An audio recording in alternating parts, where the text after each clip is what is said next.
Call the meeting to order so that we can adjourn.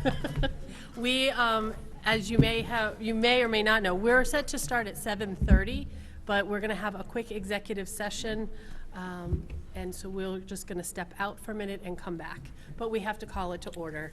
So I've called it to order, and now, are you ready to read? I don't have a motion. Okay. Do we have one? Oh, no. Stand by. We need a motion to adjourn to, No, it says it's For on the purposes of agenda. negotiations? Oh, let me look. it's on the new agenda. It's not on my agenda that I printed. Scott and Tom, those seats are for you guys. Okay. It's gonna take me a second. You get it? You have it up? I don't yet. You want to just read it? Motion to adjourn. Motion to adjourn to executive session to discuss strategy with respect to collective bargaining. In an open meeting may have a detrimental effect on the bargaining position. The committee will return to public session. Second. Aye. Aye. Aye. Aye. Aye. Aye. We'll be back in a minute. For December 11th, and I'm going to ask that we stand for the pledge to begin. Flag of the United States of America and to the republic for which it stands, one nation, under God, indivisible, with liberty and justice for all. Well, I would like to welcome everyone and thank you. That's weird. We might want to close the door so we don't echo and feedback.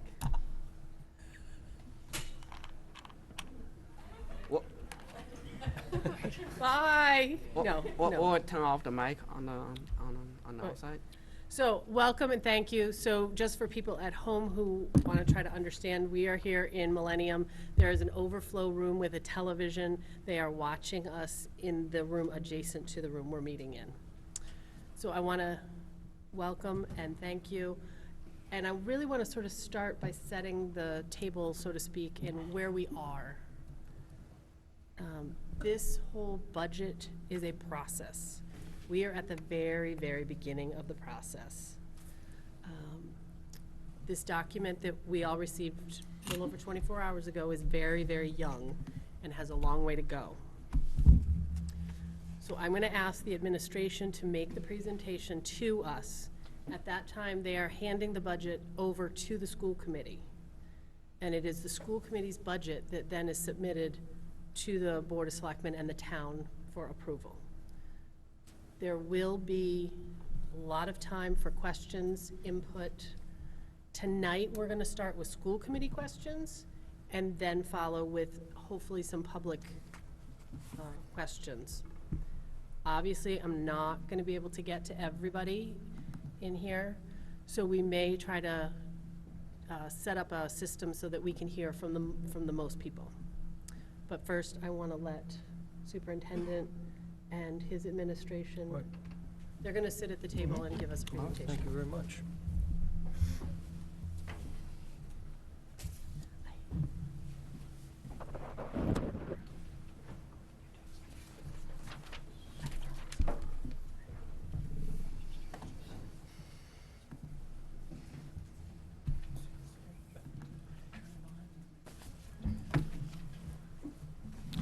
Thank you, Avery.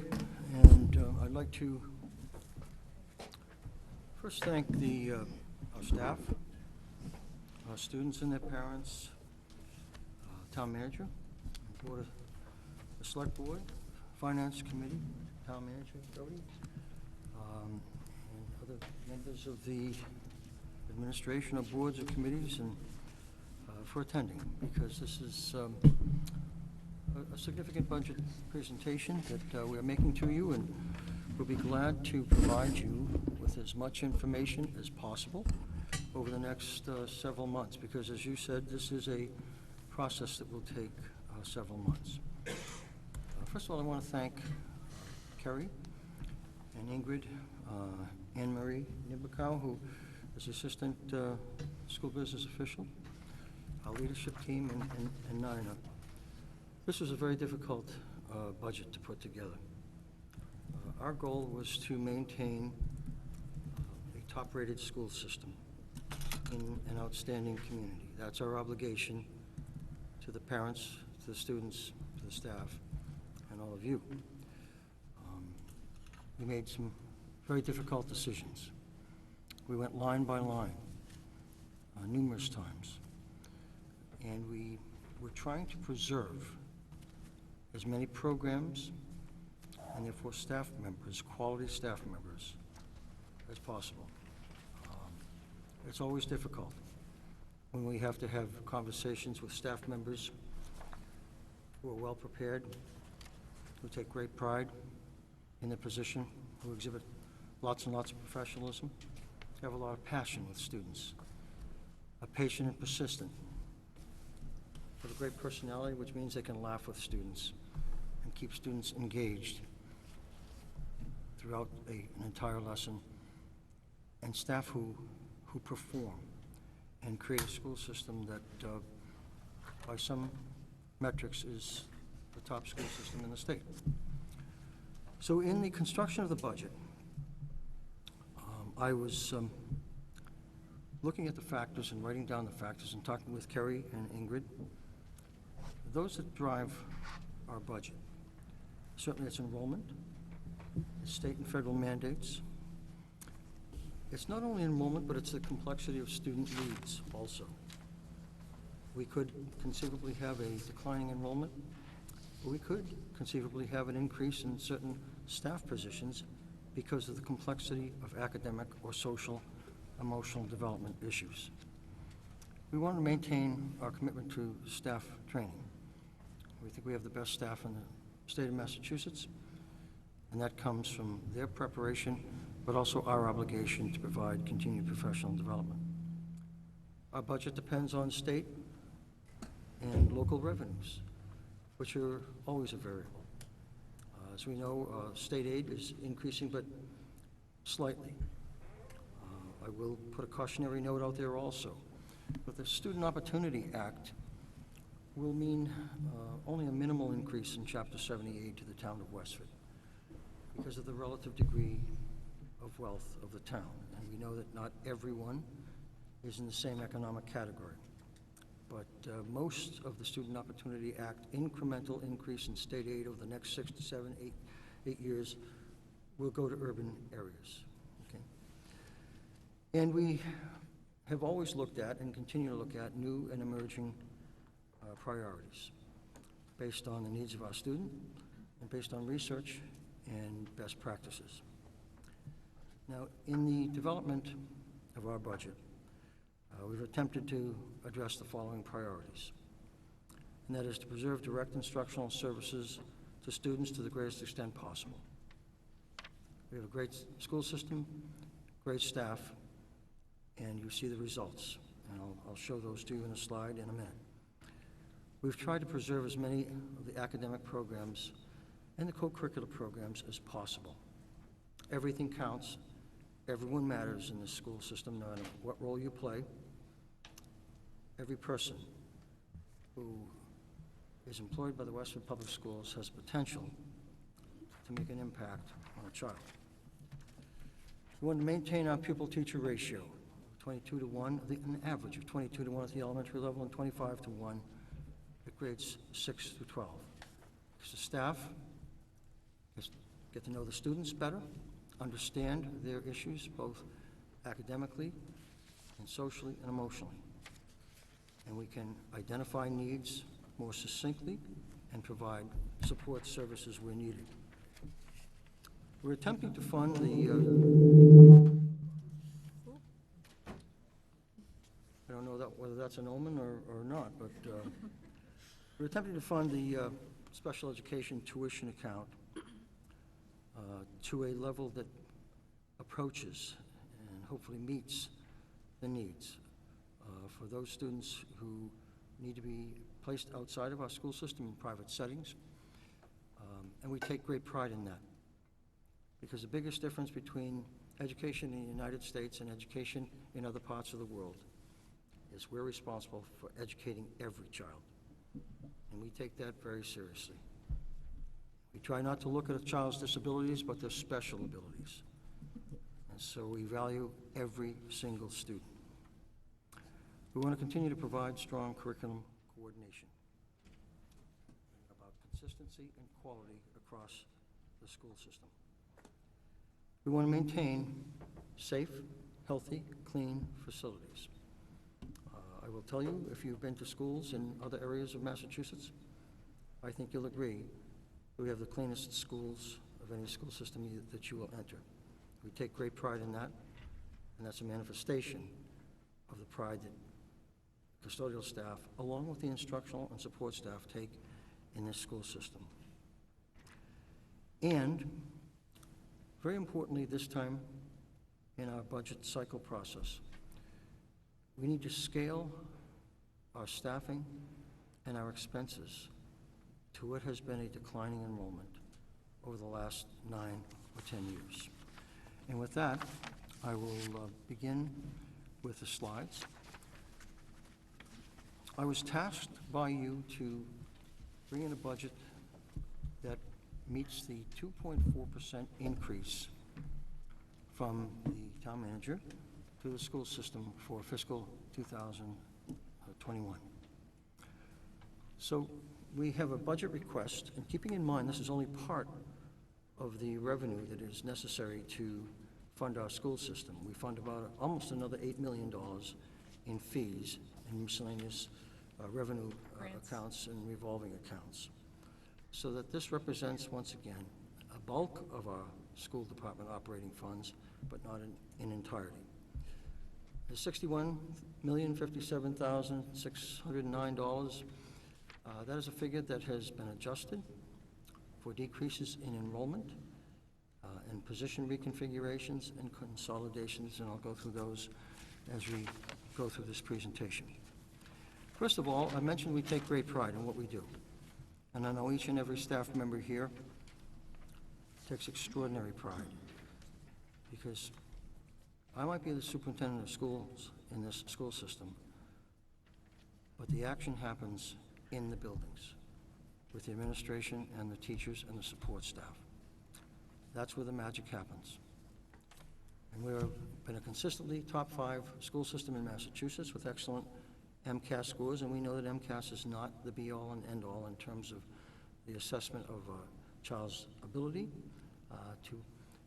to apply knowledge in life, but it's an important indicator.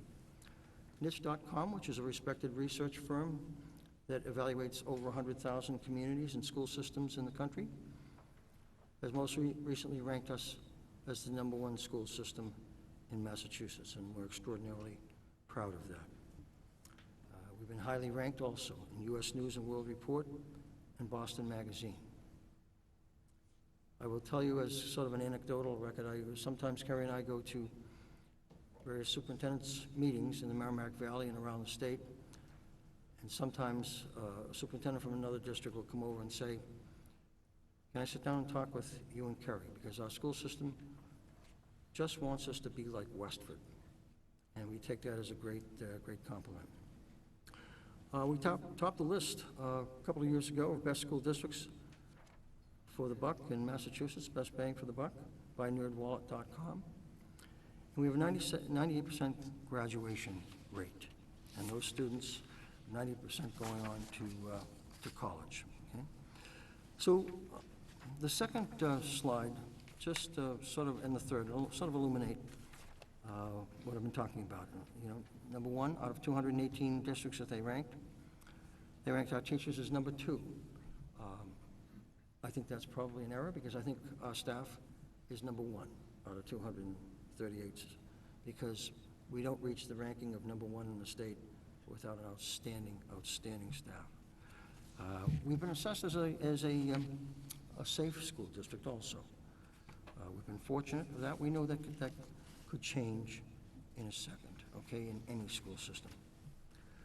So just quickly going through this one, down at the bottom, best places to teach in Massachusetts is #8.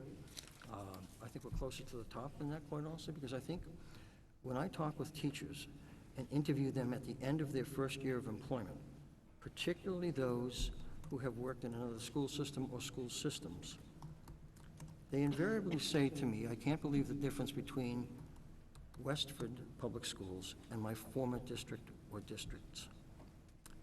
And it all begins with culture. It all begins with the respect we have for each other, the teamwork that we show towards each other, the support, inspiring and motivating, and I mean that of everyone. And that pays dividends for students. This is a school system that is focused all the time on students, and fortunately, we have not had the intrigue, the negative intrigue that sometimes impacts other school systems in terms of fiscal issues, personnel issues, superintendent going off the rails. We've had stability, and that is very important in the development of a sound, quality school system. And you see that it's ranked number 61 of 216 of the state in terms of for athletics. So we have 4,950 students as of October 1st. Does somebody have the, okay, there we go, in 10 schools. And we said, 98% graduation rate, 15.4% receive special education services, 2% receive English, are English language learners. We have 96 students right now who are receiving services that are required, obviously, by the state. 18 of those 96 do not speak English at the present time. We have 71.3% of our students in advanced coursework. And, just to let you know, 73% ride school buses. We're a suburban community, relatively few sidewalks. Safety is extraordinarily important, getting to school and getting home from school. Just a broad overview of our staffing and our full-time equivalencies. And you can see the variety of staff, and as I mentioned earlier, every one of these staff matter. We treat everyone with the same respect because everyone has an impact.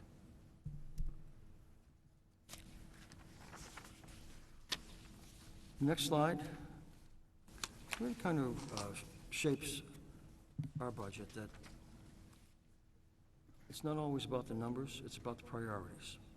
We have to try to fit the numbers to match our priorities, because we're dealing with state and federal mandates, our community values, and our community greatly values quality education.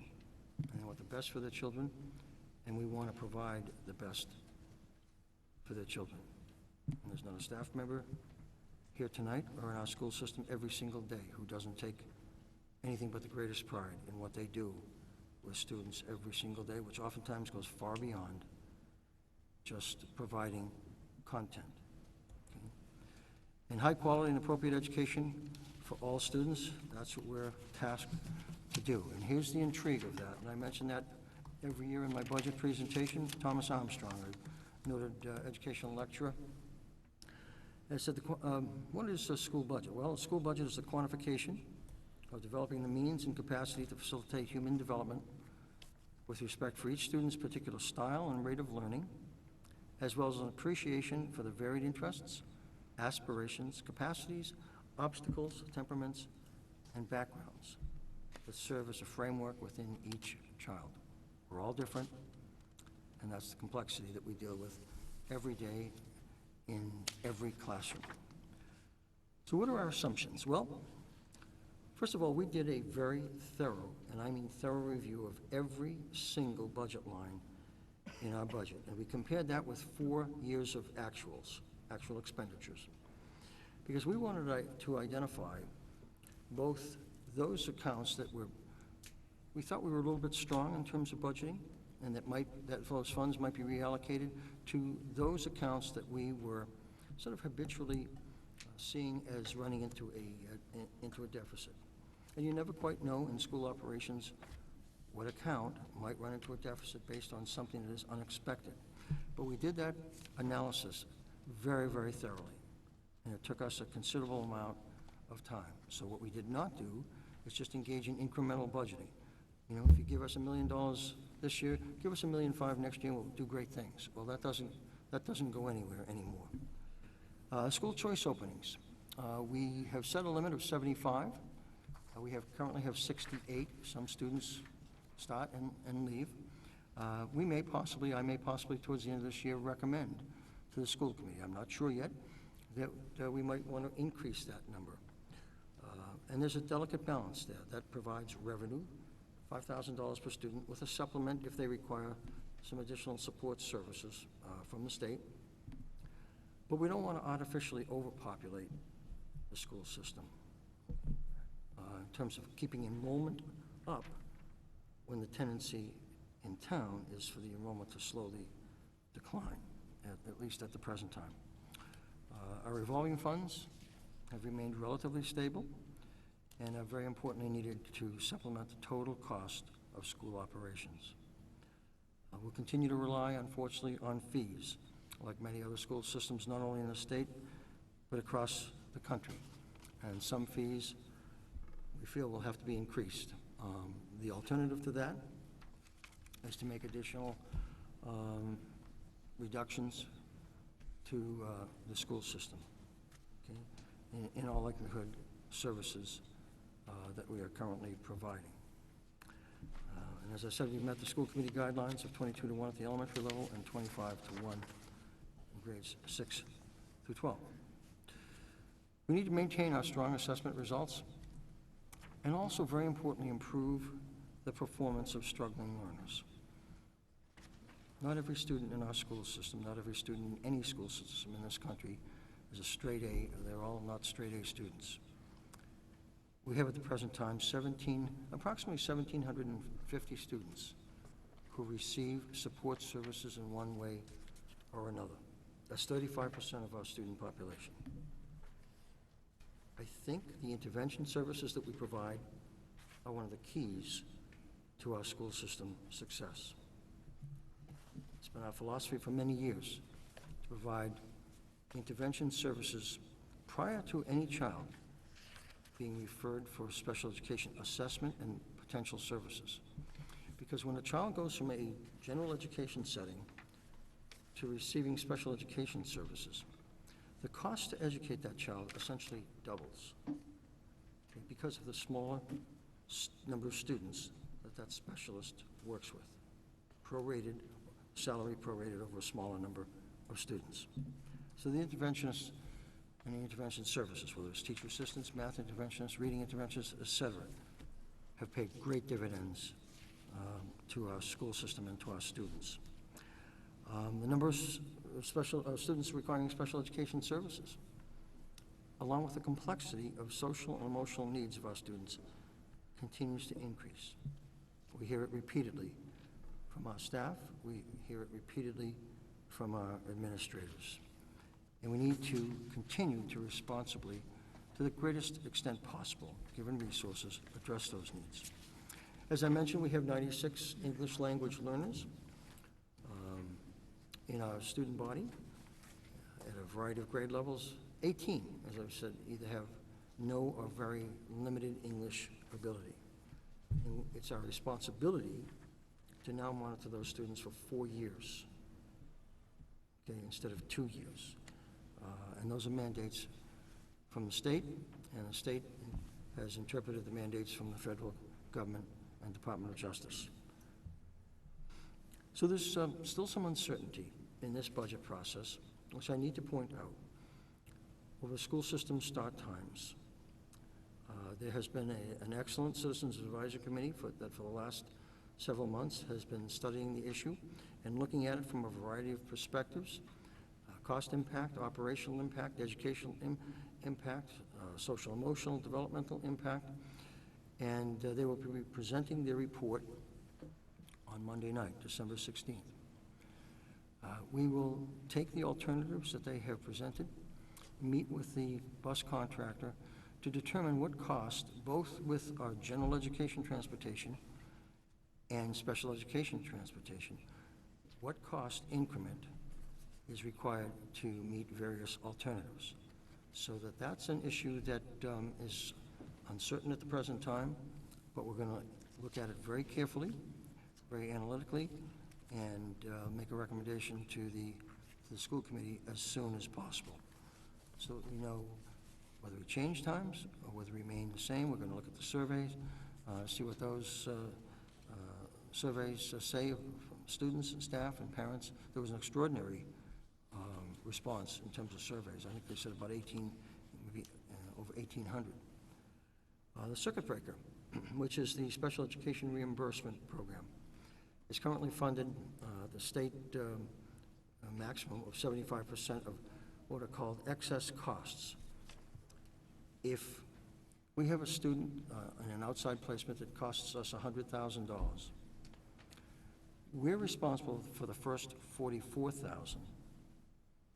Of the next $56,000, the state reimburses up to 75% of that excess. The $40,000, $44,000 represents what is called 4 times the foundation level budget, which the state sets. Okay? So that can be a variable. That's a maximum of 75%. Sometimes it's been down to 72%, sometimes in the high 60s, but more often than not, the legislature has tried to appropriate enough money such that the DESE can set the rate ultimately at some point during the year of 75%. And oftentimes it's not established at the beginning of the year, but as the state has potentially available revenues, they will increase the reimbursement rate to a maximum of 75%. The DESE and the legislature continue to periodically bring forth unfunded initiatives which require staffing and/or additional expenses. That not only applies to the school system, but to the town. We know that the town and the town manager and the select board have had the issue of stormwater management to wrestle with over the last year or more, and it's a difficult issue. Lots of unfunded mandates with the obligation passed on to a local community. We'll continue to use over $7 million, as I said, in grants and school choice and circuit breaker and fee-based programs and services to support our school system. No one likes paying fees. We've had fees for about 20 years now, and the reality of it is, if we lose even 1/2 of that $7 million, we have to find it somewhere in our budget.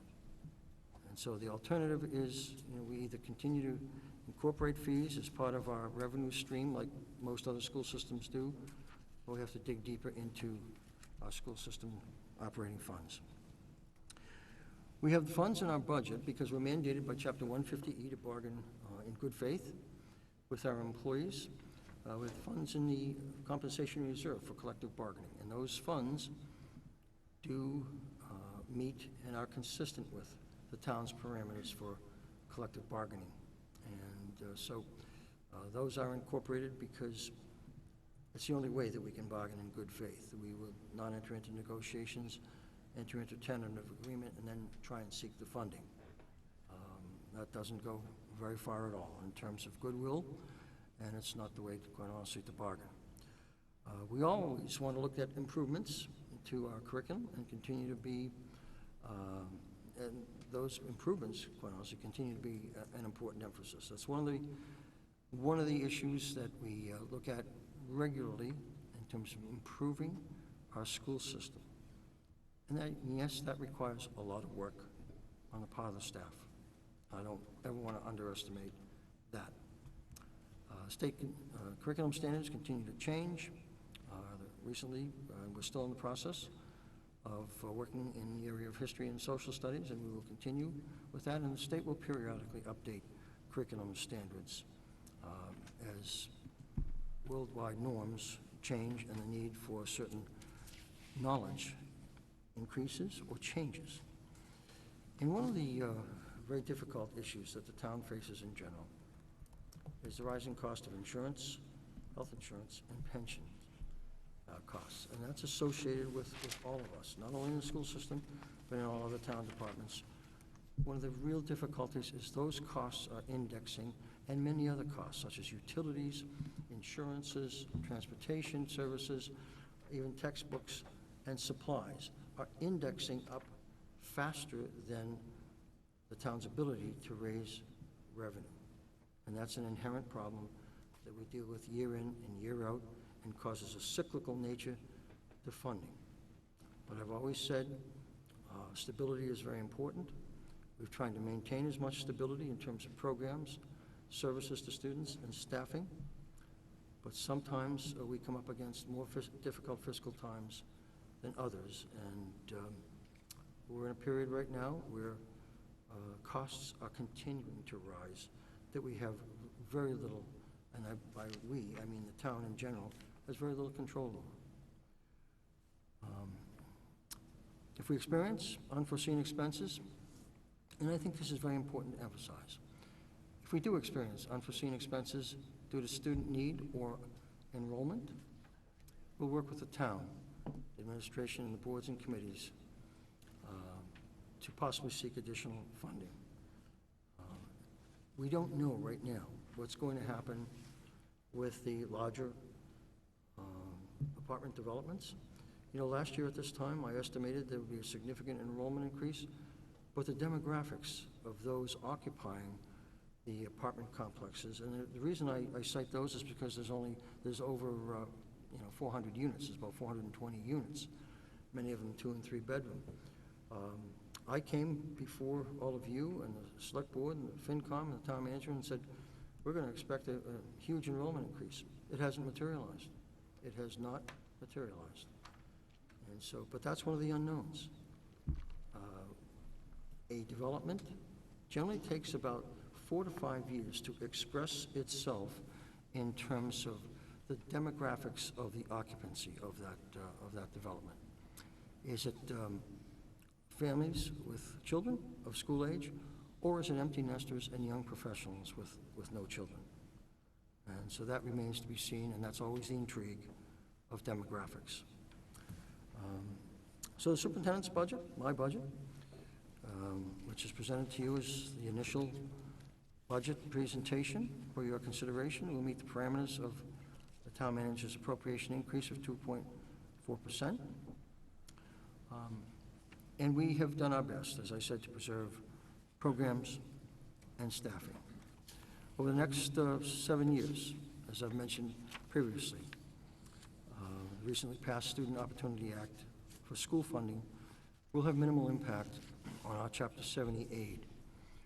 We're hoping that the legislature will appropriate enough money for some degree of reimbursement for special education transportation for out-of-district placements. We have had no transportation reimbursement for that component of our school operations. Some of you who've been around a while with me know that many years ago the state used to reimburse for regular transportation services, but did not have the revenues to continue that and ended it about 20 years ago. We used to receive several $100,000 a year in reimbursement, but that has not been available to us for many, many years. The next slide is just a breakdown of the broad functional category. We just want to point out that in the administration function, a significant amount of that is due to the compensation reserve for salaries in contracts. Okay, you see that obviously teaching function is the major component of our budget over several of those state functions. Instructional materials represent just under 6%. It's important for me to stress that in the last 7 to 8 years, we have not increased our per pupil allocation to the school system. In that amount of time, according to the Bureau of Labor Statistics, the Consumer Price Index for educational materials has increased by 37%. So right now, and going into next year, $8 worth of materials back 8 years ago, for $1 expended, brings in about 63 cents worth of materials. And so that's another issue that we are contending with. Operations and maintenance is a fairly large component, and we want to continue to maintain safe and healthy work conditions for both staff and students. And if you'll excuse me, I'm going to take just a sip of water. We wanted to give you a sort of a macro view of where the money goes in our budget. Because we have so many lines in our budget, it's impossible for anyone who doesn't deal with it on a daily basis to try and make sense out of it. Okay, at halftime during a Patriots game, it just doesn't work. You need to spend hours and hours and hours looking at it to make sense out of it. So we've tried to distill it down to the fact that about 82% of our budget is salaries, professional salaries, clerical salaries, and what are called support salaries, other salaries. Our out-of-district special education tuitions are 6.3%, and our regular and special education transportation is 4.5%. Just those three areas, those components, comprise almost 93% of our budget. The remaining 7.4% is utilities, insurances, maintenance of our buildings, gasoline, other expenses, materials, and supplies. So we have very, very little, what I'm always reluctant to say, discretionary, non-committed monies from the onset in our budget. It's all tied up in salaries, contract services, heat and utilities, and educational supplies, keeping in mind that the educational supplies are not necessarily discretionary, because the law states that we are required to provide those materials that are essential for a child to be able to access the curriculum fully in terms of instructional materials and any other materials that might be necessary. The next graph breaks our budget down by what is called an object code. What is it that we spend the money on? Please know that these objects are part of the state's required accounting system. We have to break our budget down in accordance with the function that each person or entity performs. That's the functional breakdown, which some of you have in front of you, and by object code. And the objects that we deal with are professional salaries, clerical salaries, what's called other salaries, and you can see what is contained within those, contract services, supplies, and other expenses. And you can see the professional salaries, if you want to jot it down, account for 67.3% of our budget. Clerical, 2.1%. Other salaries, which include teaching assistants, interventionists, custodians, maintenance, principal aides, therapy assistants, special education van drivers, is another 12.4%. Contract services are 6.4%. Our supplies are 2.3%, and our other expenses, 9.5%. So a lot of our funding is committed from day one. This graph breaks our expenditures and what we have budgeted and our actuals in prior years down by personal services and expenses. One of the things I want to point out is actually our increase has been relatively modest in all areas over the years, in terms of the last 4 or 5 years. You'll note in 2019 that there was a decline, an actual decline in the value of the expense component of the budget, a 5.6% decline. That's because we had a dip in our special education tuition obligation for outside placements. And we know that is a great variable from one year to the next. Now we're anticipating in fiscal 21 an increase, a rather significant increase in outside placements, but a relatively minor increase in personal services. The reason behind that mostly is our adjustment of our school system staffing and supplies, in this case staffing, personal services, for enrollment. Okay? All right, so what are our changes that we have worked hard at for the last couple of months? We have made some adjustments to appropriately adjust our school system scale of operations for enrollment decreases. And I'm going to show you those decreases in just a couple of minutes. We will be able to reduce our elementary staff by 6 teachers, 1 elementary PE and wellness teacher. Now, that does not mean that students will be denied those services, won't have access. It's just that we don't need as many staff to service our students. And I think when you see the graph of the last 20 years or so, 25 years and a few slides later, you'll understand the magnitude of the change in the enrollment nature of our school system. We can cut 4/10 full-time equivalency of an elementary music teacher. Once again, not reducing the program or eliminating the program to every child, but tailoring our staff, adjusting our staffing levels to enrollment and the number of sections that are required. We will have 2 middle school teachers, part of a mini team at the Blanchard School, that will be reduced because, once again, of enrollment. We have, over the last 8 to 10 years, had classes of the low, sometimes mid-400s, transitioning through our school system.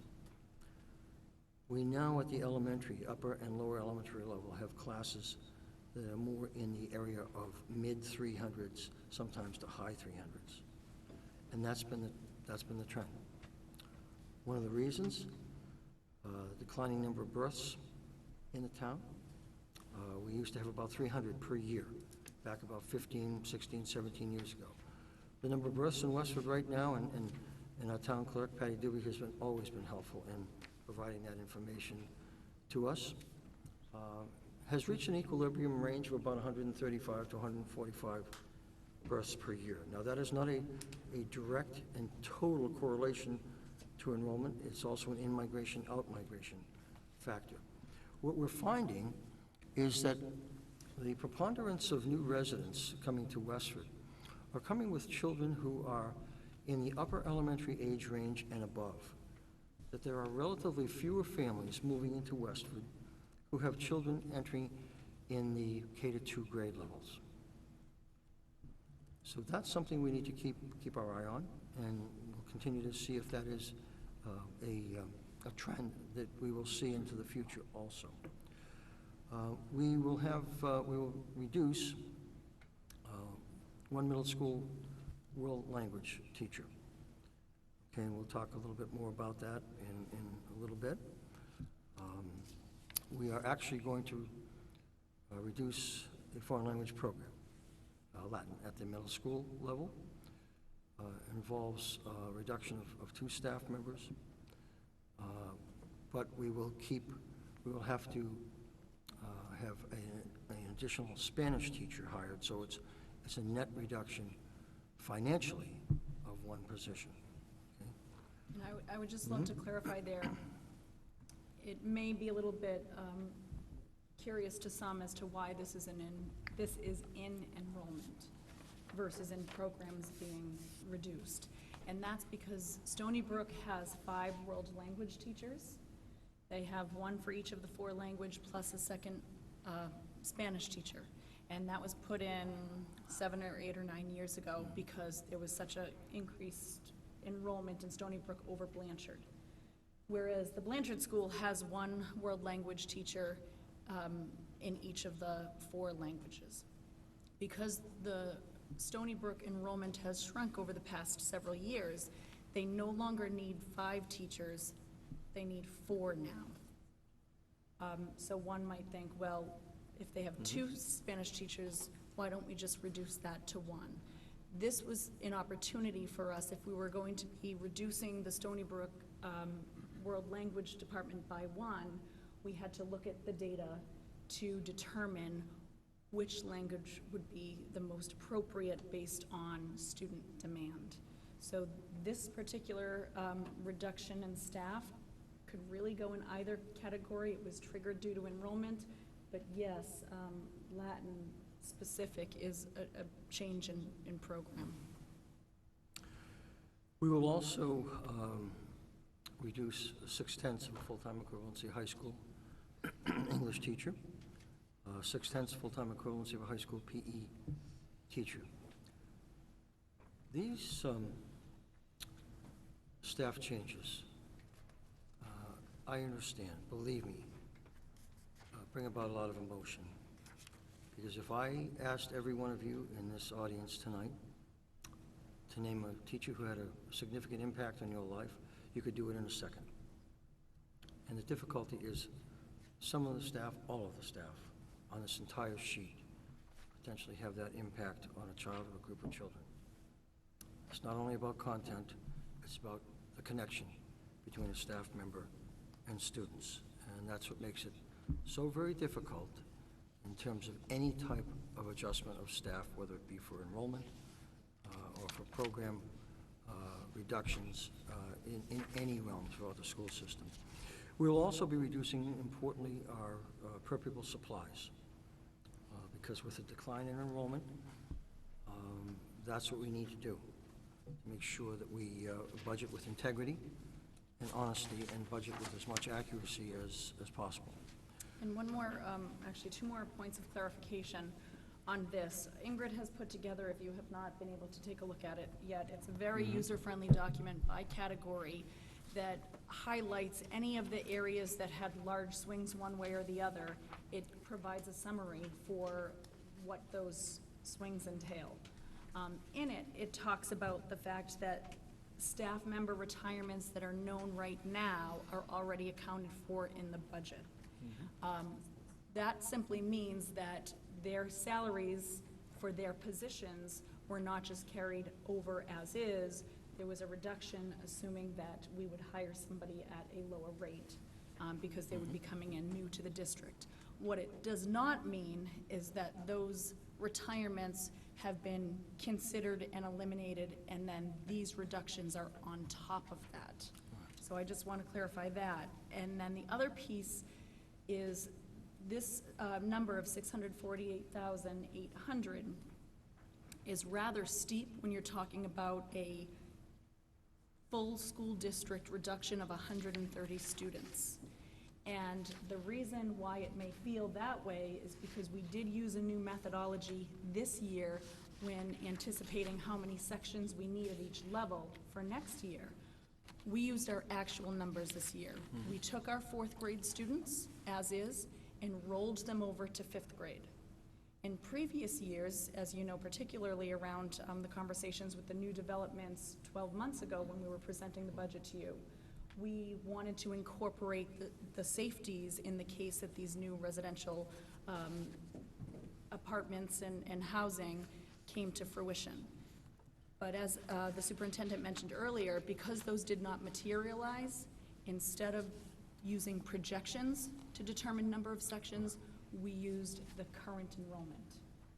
And so certainly that does provide us with a bit of a risk if these apartments that are not occupied yet become occupied, but at that point, which you saw in an earlier slide, would be when we'd have the data to go to the town to say, okay, we're starting to become in a pinch and looking for your assistance and support.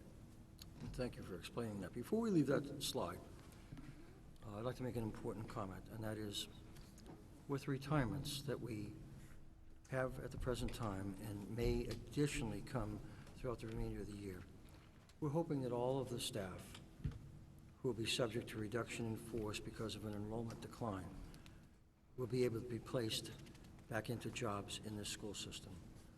We don't want to lose excellent people, and so that's our great hope, is that we can offer as many of the staff who are subject to the reduction in force positions, other positions within the school system. Okay. All right, in terms of reorganization, we are going to move the remaining preschool classes from this building to the neighborhood school. That will allow us to reduce a nurse, which is a difficult decision also, because the nurse in this building who's associated with the preschool is on roller skates all day long, all day long. She's done an outstanding job. And there are a couple of stipends for people in terms of various tasks associated with preschool that we'll be able to reduce also. Now, we have heard from those staff who were formerly here in the preschool program who were moved to the Millis School at the end of last year. We've heard from them that they enjoy very much being part of a larger school community. Now, it's very difficult, and in my conversation with the preschool staff, it was a very difficult conversation because this is home to them and has been home for a while. But we're hoping a year from now we'll be able to say the same thing to you, that they have worked in well, feel very comfortable in a home base being in a K-2 school. We will be able to eliminate, one of our facilities secretaries. As you know, we have a director of facilities, townwide director of facilities, and a townwide administrative assistant to that director of facilities, and that person will assume some of the responsibilities that our facilities secretary is engaged in at the present time. This next reorganization, we feel, is for the purpose of providing better services to students, and is at basically no cost. We are going to take our assistant principals and change their job description into assistant principal and student support leader in a building. We're going to take 3 of our student support team members and make their job description student support team member and assistant principal. Now, it will mean some training to our current assistant principals in the area of special education regulations, practices, procedures, okay, and the identification of needs of students that they all possess, but we need to make sure that's in the context, very importantly, of the statute and regulations that exist. We always want to make the best decision for a child, and we think this will give us one assistant principal, a full-time assistant principal, and once again, splitting the time between assistant principal and student support leader in each of our elementary schools. No additional cost, and so we think this model will provide better services to students and more consistent services to students. And so it's not only efforts to look at ways to reduce our budget to fit revenues or trim down here or there beyond what we are able to do with reduction in force because of enrollment, but we're looking to provide better services all the time to our students. And we're looking to reconfigure our Director of Student Information. We want to reconfigure that position at a lower salary based on other competitive positions across the state, to be both the data specialist for student data and staff data, but also the registrar, and move that person into the business office, and that person will be responsible for registering. As you know, we have centralized registration now so that we can have a more real-time assessment of students, where they're coming from, what school district they're moving to in Westford, and keep those numbers on our radar screen at all times. In terms of adjusting services and programs, Kerry has once again done a very thorough job in reviewing her curriculum budget and has been able to reduce by $39,000. She has always taken the position that if we don't need that money, we're not going to budget it because it can go someplace else in the budget for perhaps more direct student services. We're going to reduce one of our maintenance positions from a 1.0, a full-time, to half-time. And we've been meeting with Paul Fox. We've been talking quite a bit about maintenance of facilities with Paul, and we feel confident that this can work. And we have 2 retirements occurring at the middle schools. They both happen to be digital learning specialists. We will not be refilling those positions. They have served us well, extraordinarily well, for a number of years, but we are going to choose to not fill those positions, allocate our dollars elsewhere. We are going to reduce 1 digital learning specialist at the high school. We presently have 2. And so this particular category, or adjustments to services and programs, more than any other, impacts non-enrollment related reductions in staffing. And we've tried to keep this to a minimum. We know the enrollment has accounted for a sizable ability to reduce our budget dollars. We know that the consolidations and reorganizations have contributed to that also. And we've tried to absolutely minimize any reductions to existing staffing and services, keeping in mind that those positions that we talked about earlier on a prior slide are aligned with enrollment changes. Doesn't make the decision any easier. Doesn't make the acceptance of that by colleagues and students and parents any easier. But that's our obligation in terms of readjusting the scope of our operations to enrollment. We're going to increase our commitment of school choice funds to every year we offset part of the budget costs through school choice from students who come in from other districts. We receive about $5,000. We receive $5,000 per student, and as I said, with a supplement, oftentimes for students who require support, certain support services. This last one also was difficult, in addition to the personnel changes, as the raising of a number of our fees. Some of them seem dramatic,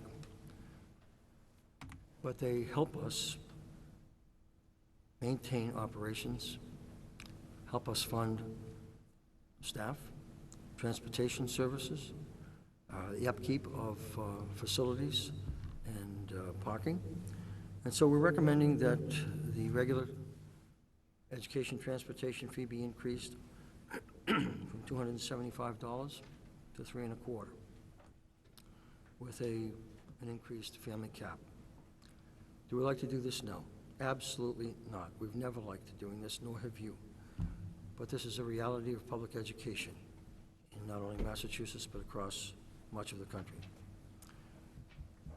We feel, based on competitive data that we've received and from communities, that the parking fee at Westford Academy can be increased from $50 to $200. Okay, now, that's difficult for some people to accept, but I do think with the aging of our facilities, it's necessary for the upkeep of not only the parking lot, but this money can be used for Westford Academy for the use of facilities also. Our activity fees, grades 6 through 8, would increase from $60 to $80. The grade 3 through 5 instrumental fees would increase from $260 to $290. The early arrival option, which probably is the biggest bargain in town, would increase from $250 to $500. If all of you who have young children who are in daycare know that, because this is basically a daycare program, this is still a bargain, and a huge bargain. I started the early arrival program back about 10 to 15 years ago when we started bus fees, because I was concerned that our driveways and parking lots would be heavily congested with people, not only buses, but parents arriving at the same time. And what I wanted to do is disperse the arrival of private vehicles over a longer period of time to mitigate that congestion factor.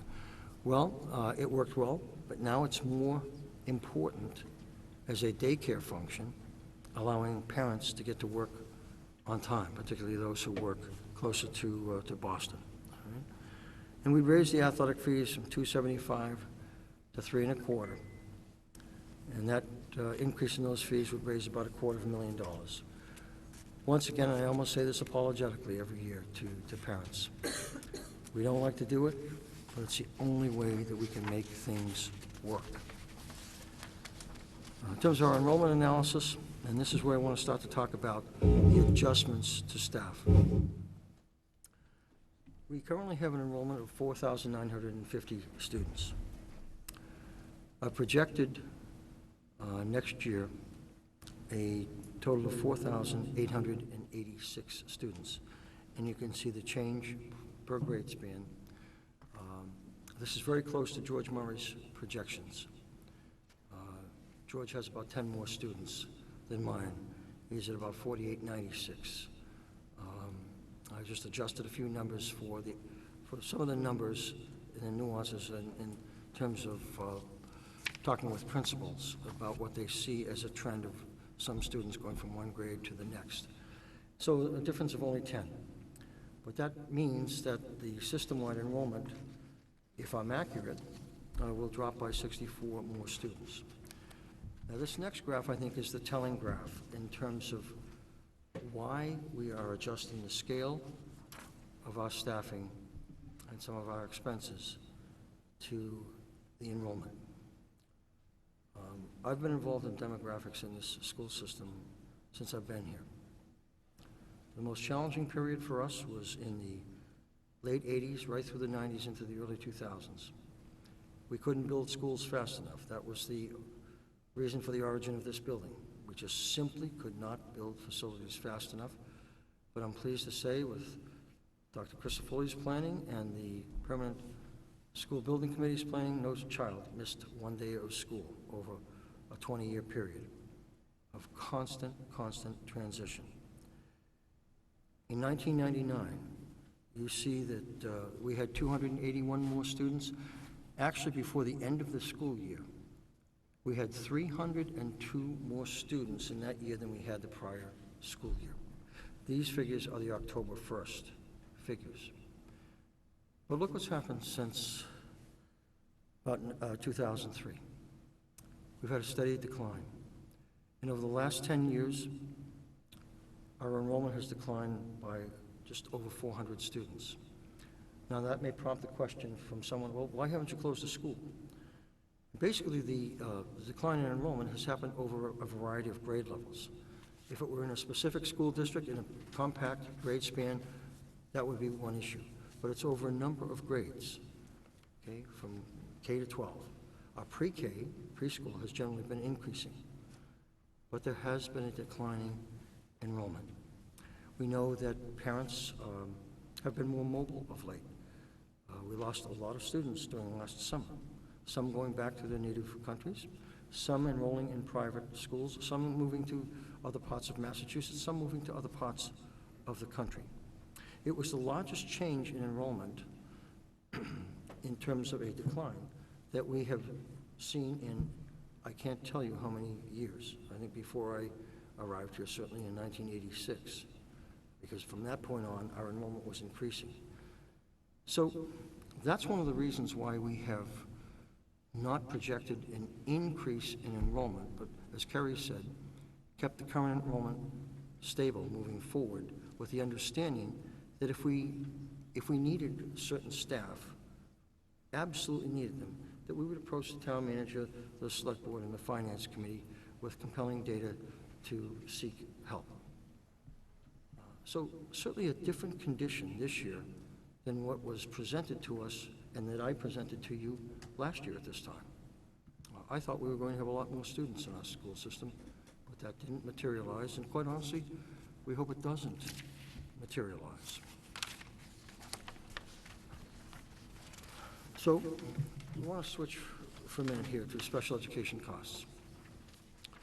We're looking at slightly over $1 million increase in out-of-district tuitions that will be hitting our budget, and a couple of reasons for that. There'll be less circuit breaker funds available for fiscal '21 to allocate towards those tuition costs. What does that mean? That means the incidence of cost-bearing goes to our general fund, operating funds. Okay? And a number of our students go to the Valley Collaborative and outside placements. We periodically have received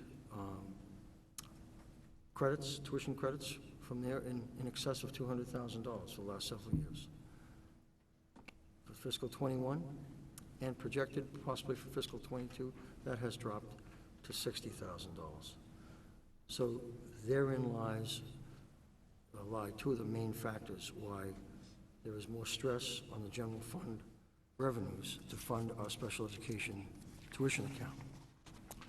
And I think it's also important to keep in mind that this particular scenario is one of the other pieces that is the driver to not afford us the ability to continue to run the full amount of services as is.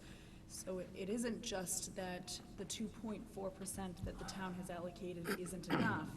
It's other factors like this that drive us up above and over what we would typically expect to have to fund for special education costs. This next slide somewhat explains better than a tabular format what happens with our circuit breaker funds and why committing funds from a current year of receipts harms us in the future. And I want to use the pointer here for a minute. In fiscal 19, we received $1.7 million in circuit breaker funds. We didn't have to use that in fiscal 19 to offset our special education costs. See, what the Department of Education has always strongly recommended since the circuit breaker was enacted is using the funds in the following fiscal year. Well, what's the reason for that? That's because you are dealing with a given amount of circuit breaker funds, and you're not speculating how much you're going to receive for the following fiscal year. So we knew, coming out of fiscal 19, going into fiscal 20, that we were able to use $1.7 million in circuit breaker funds towards our fiscal 20 special education costs. Now, herein lies a problem. Our fiscal 20 receipts are anticipated to be $1.8 million. Ideally, we would like to appropriate 1.8 of the circuit breaker funds, 1.8 million, to offset the fiscal 21 costs. But we've had to use about $745,000 to provide relief to this current year's budget to be able to fund to the greatest extent possible our tuition obligation. So we've lost $745,000 that otherwise would have been appropriated to fiscal 2021. And that's one of the reasons on the prior slide that we have had to commit more general fund operating funds to the tuition account.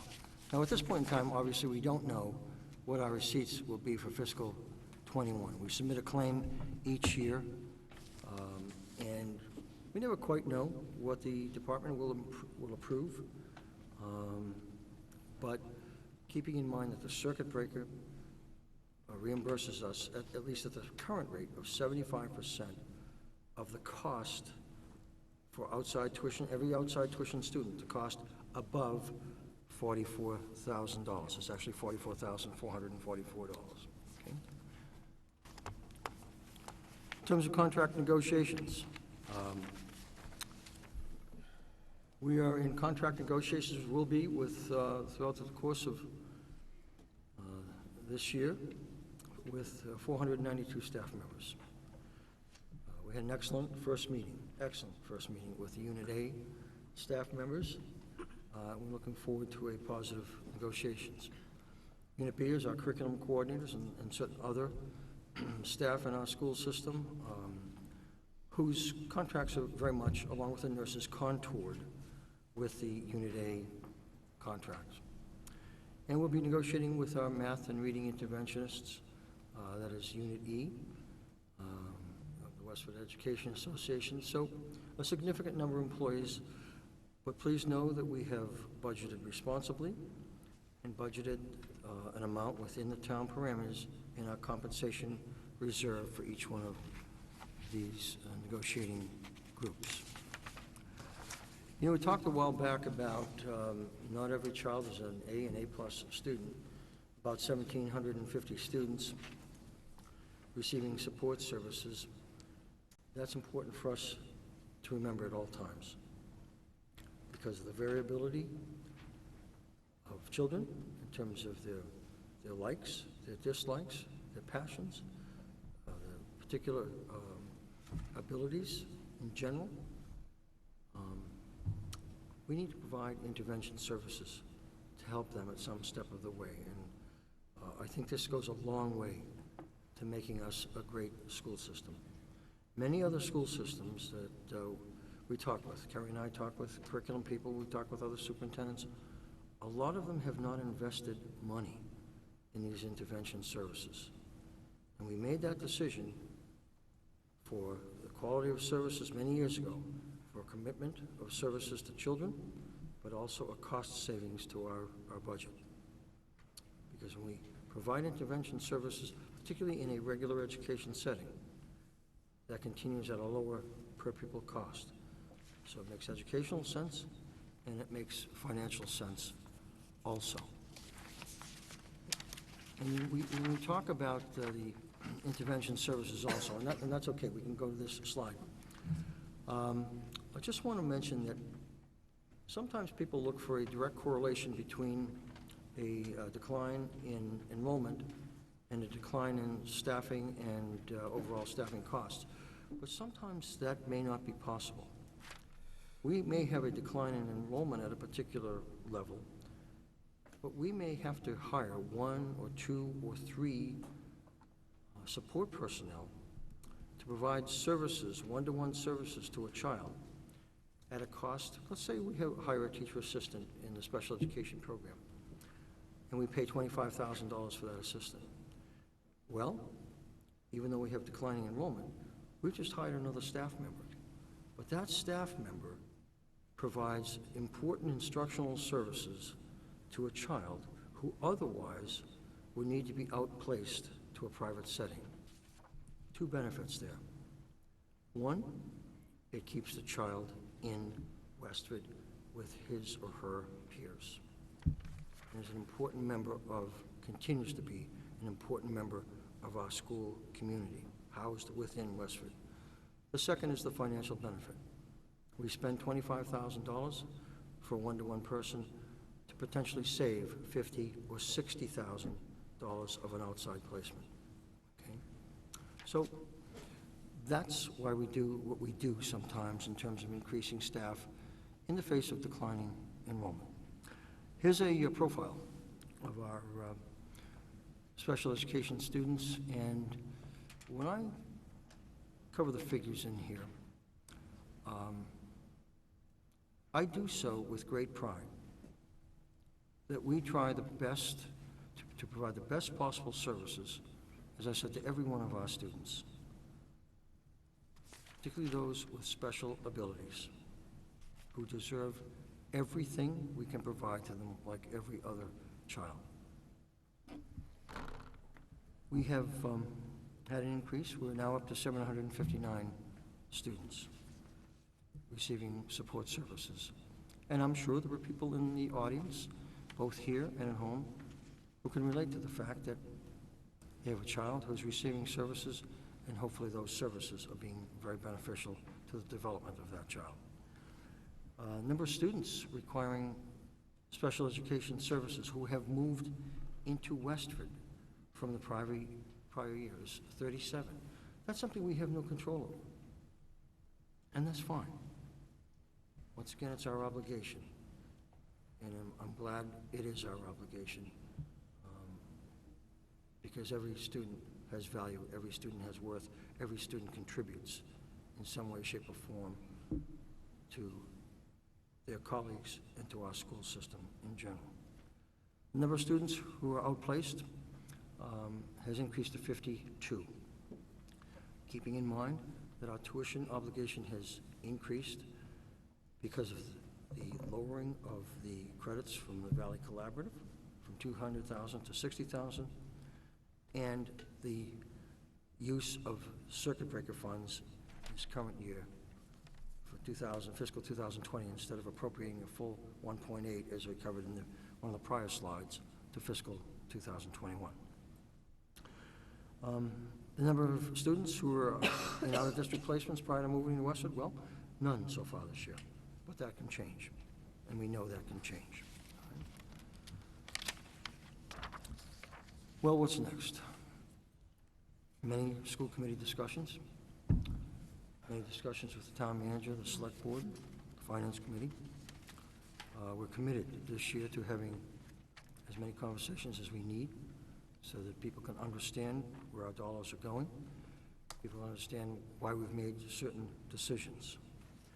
Our hearing before the Select Board and the Finance Committee has been moved to January 30th, and that's fine because that gives us more time for discussion and deliberation on our budget. And with moving towards the annual town meeting of March 28th. It's taken a lot of time and it's taken a lot of effort. We have a lot of pride, all of us, all the staff, all the administration, all the parents, and all of you in this room, and boards and committees, and the town administration, and in our school system, and all town departments. And whenever we're involved in changes to people, it's difficult. But we've taken on the responsibility of providing you with a budget that meets Jody's appropriation to us, and we've given us our best thought, and it is now in your hands, and we will be glad to answer any questions either tonight or over the next 2 months plus of budget discussions. So I thank you for being patient with the presentation, and we will take questions. If we don't have an answer tonight, we will certainly put the data together for you. And I mean that for our school committee, for the select board, and the finance committee, and for the town manager. Thank you, Bill, Ingrid, Carrie, for the presentation. I want to thank those who are standing in the hall and hanging in there. I know it's hard to hear us in the hall, and that some have been turned away, and I do apologize for us underestimating the turnout this evening. Please try to catch it on WestfordCAT and hear the full presentation from the superintendent. Some people's questions may have been answered during the presentation. Some may have new questions. I'm going to start with the school committee questions, and that may resonate and echo with some people in their own questions. Given the volume and time, I am going to ask that we sort of table some of the questions from the public in an organized fashion, that we're going to take different topics and allocate those to specific budget meetings in the future. So we will be dealing with, 1 or 2 sets of concerns at a meeting, and it will be very well advertised.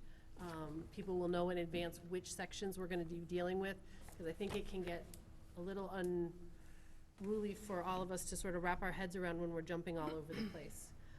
So those dates will be coming out as we sort of hear and see what areas are of the biggest concern. But please feel free to reach out to school committee. It is now a school committee budget. It is now our responsibility. The town manager, the select board, they are here to hear what we have to say. They are not part of this process at this time.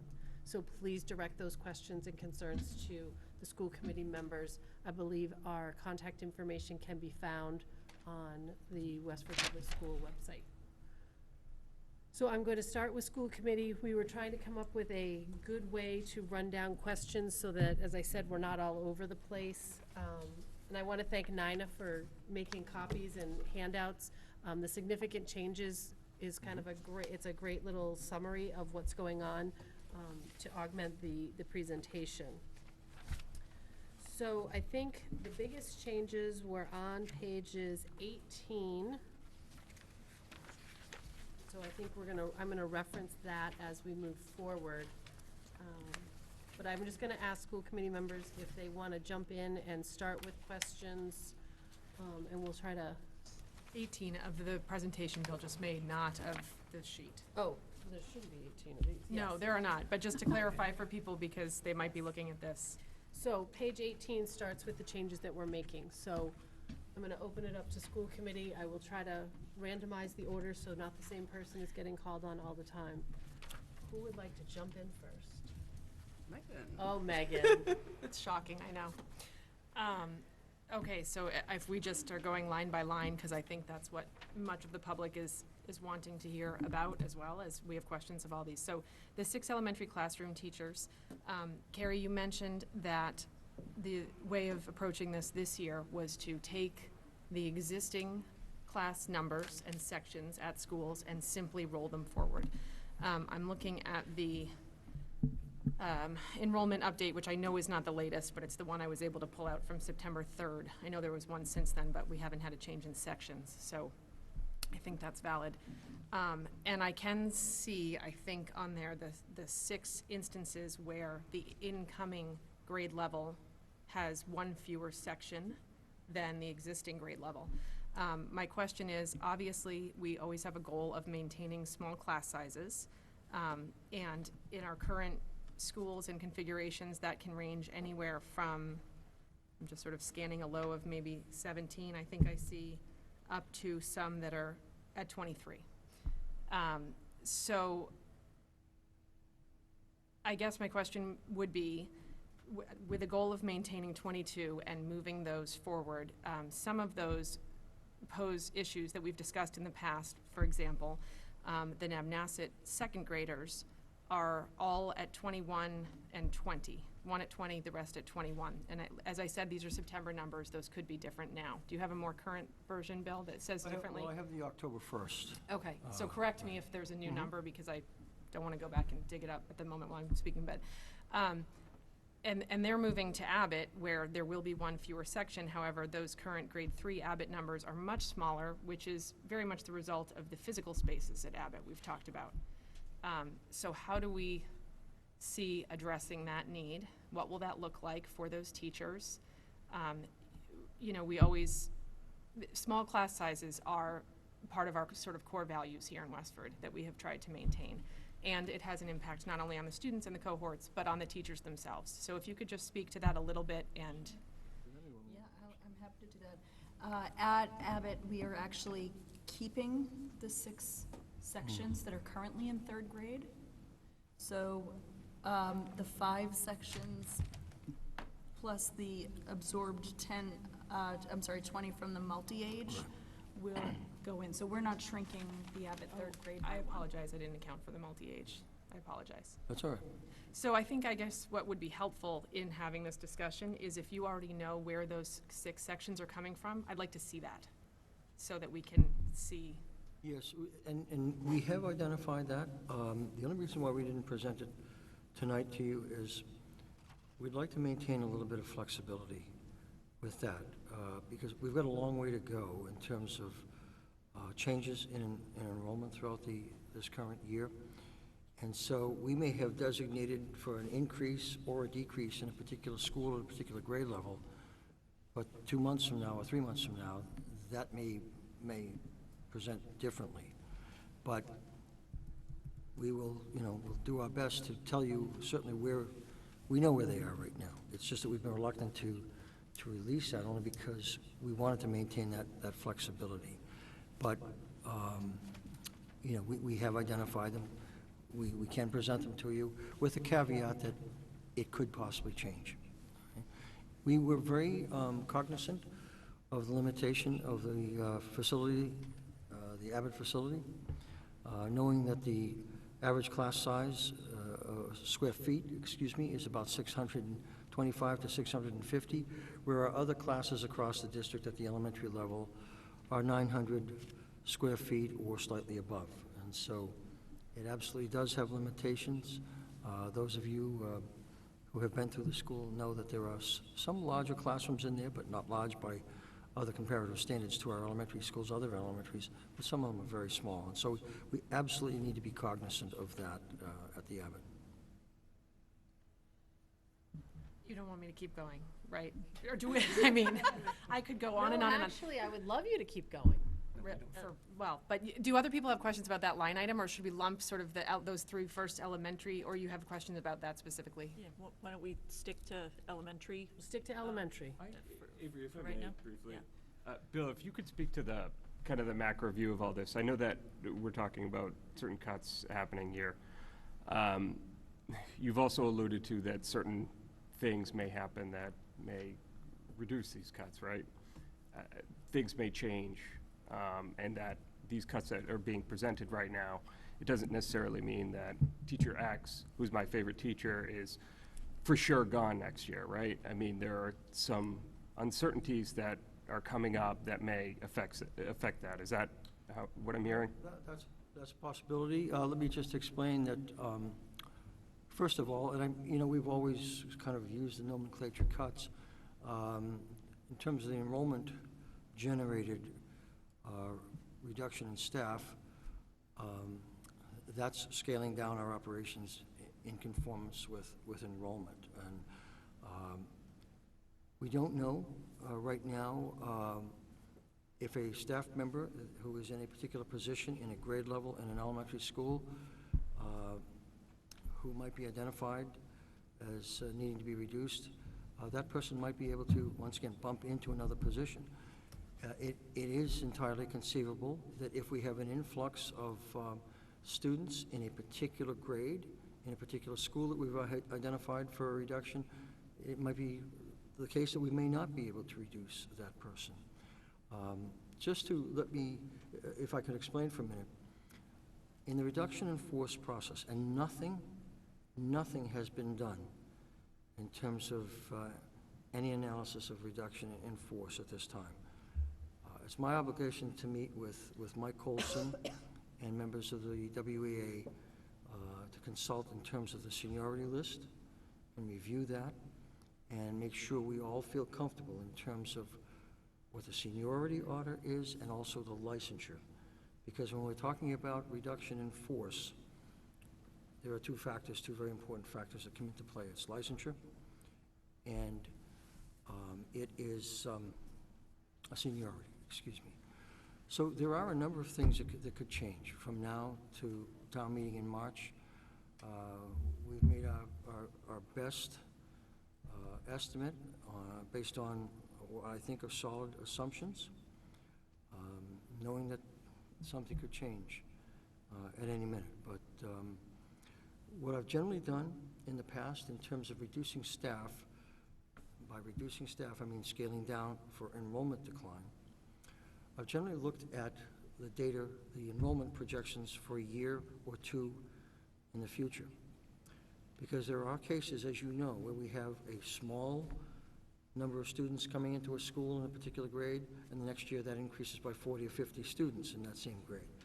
So we don't want to reduce a great staff member just to make a fit for 1 year when we know we'd have to increase the number of class sections the next year. That's why, in some cases in our enrollment report, you will see occasionally a class size ratio that might be 19 to 1 or 20 to 1.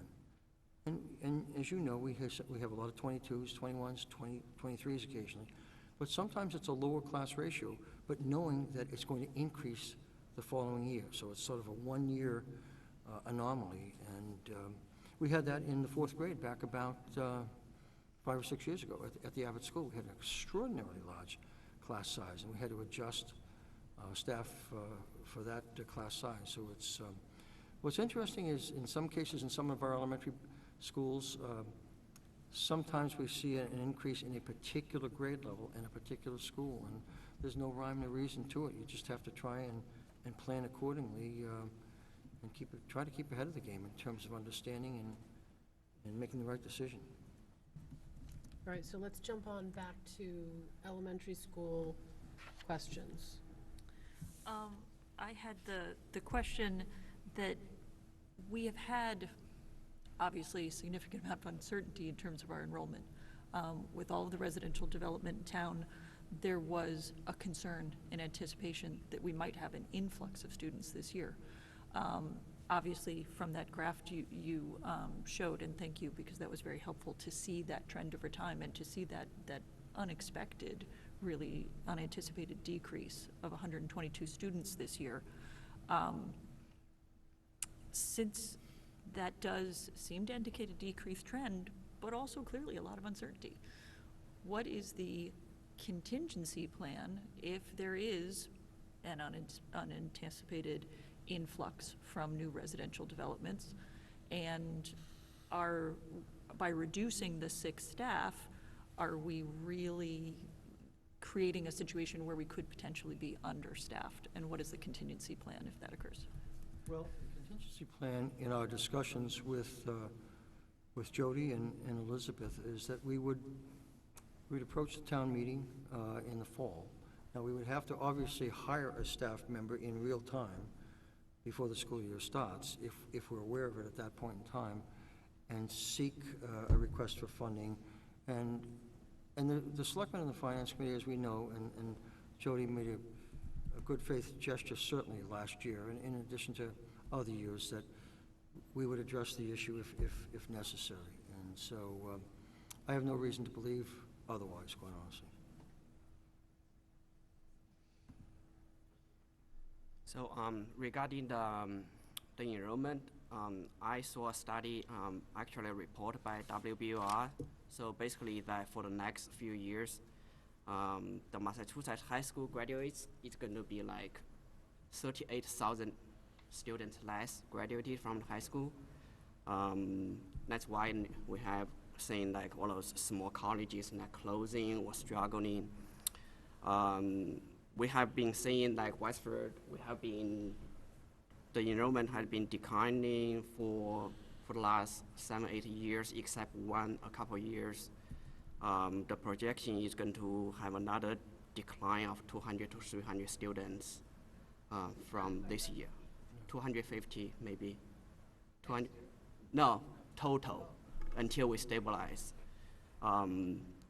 So especially if I look into the elementary level, we have like 3 pair of sister schools, 3K to 2 and then 3K to 3 to 5. I know that Bill, a couple of years ago, you look into reconfiguring the elementary school. So when do you think that it's the proper time to reconfigure the elementary school, given that the elementary school enrollment is actually getting hit the hardest? My answer to that is actually, I don't think it's the time right now, because there's still uncertainty, as Gloria, you pointed out. We don't know what the long-term demographic impact will be from the apartment complexes that are consolidated really in the Robinson-Crisafulli district, I'm sorry. The enrollment at the Nab and Abbott seems to be remaining strong. The enrollment at the Miller Day seems to be remaining strong. So there will be pockets, Ming Chen, of excess capacity.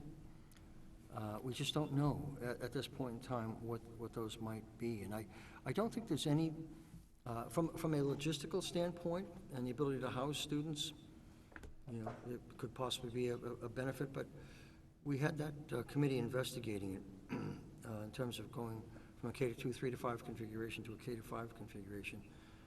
It was very costly. It was more costly, I think, than we actually anticipated.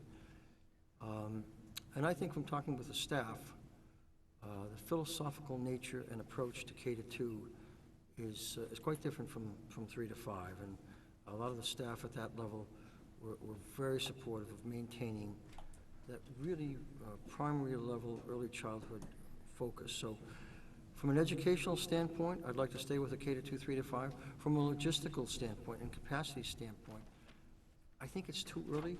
You know, I mentioned to you that we will always convene the space utilization subcommittee to look at numbers and to look at our ability to house students.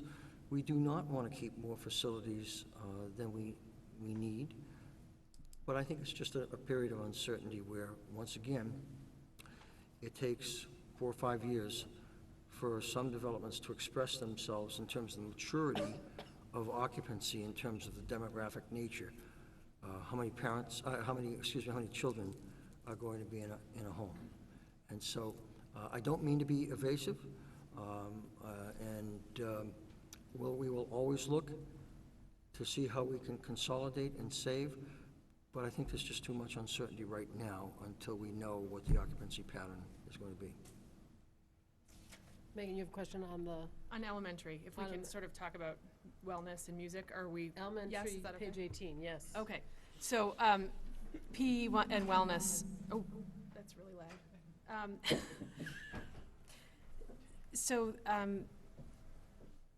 I have concerns about this for a couple of reasons and a couple of questions. I understand that this is a reduction based on enrollment and fewer sections, and therefore just simply the scheduling and number of sections that a gym teacher has to teach. Is that correct? I apologize, a physical education wellness teacher.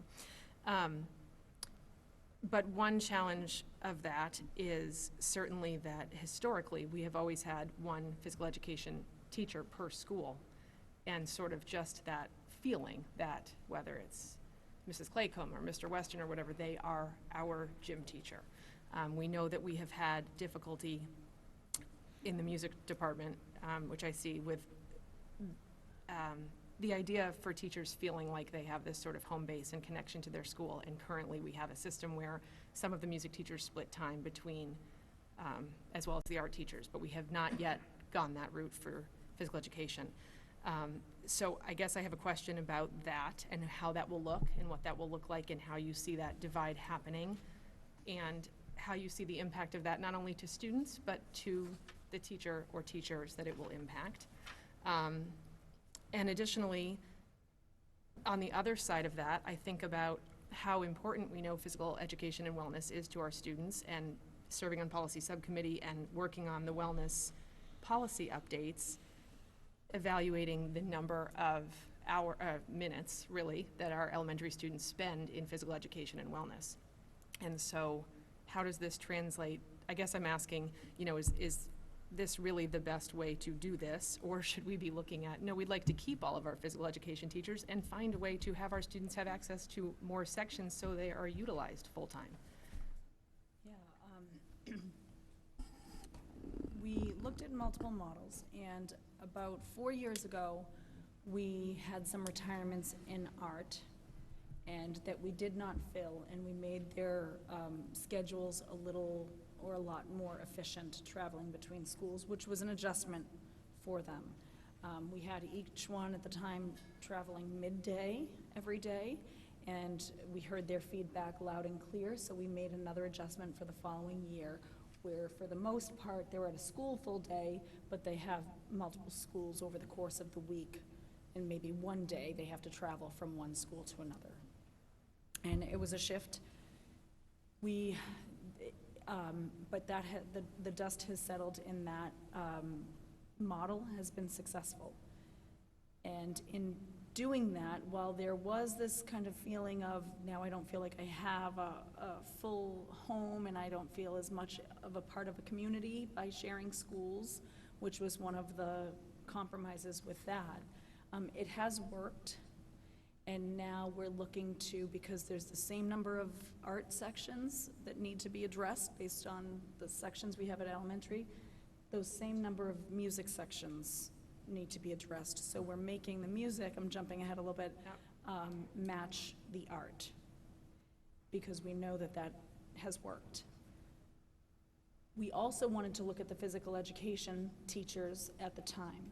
And the reason why we did not move forward with that is because there was this extra complexity with that, because yes, their physical education classes is the same number of sections as art and as music, but they also teach 50% or every other week, it's a little different at each school, health.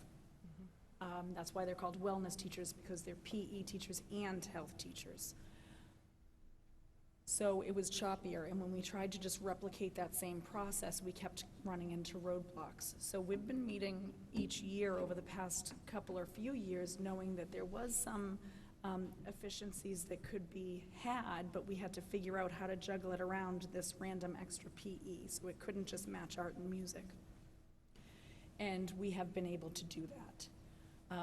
We did look at, could we maybe take one of the specialists for at least one of the grade levels and add a second PE each week, because we do understand more PE would be terrific. And we'd actually have to add staff in order to do that, so we took that off of the table.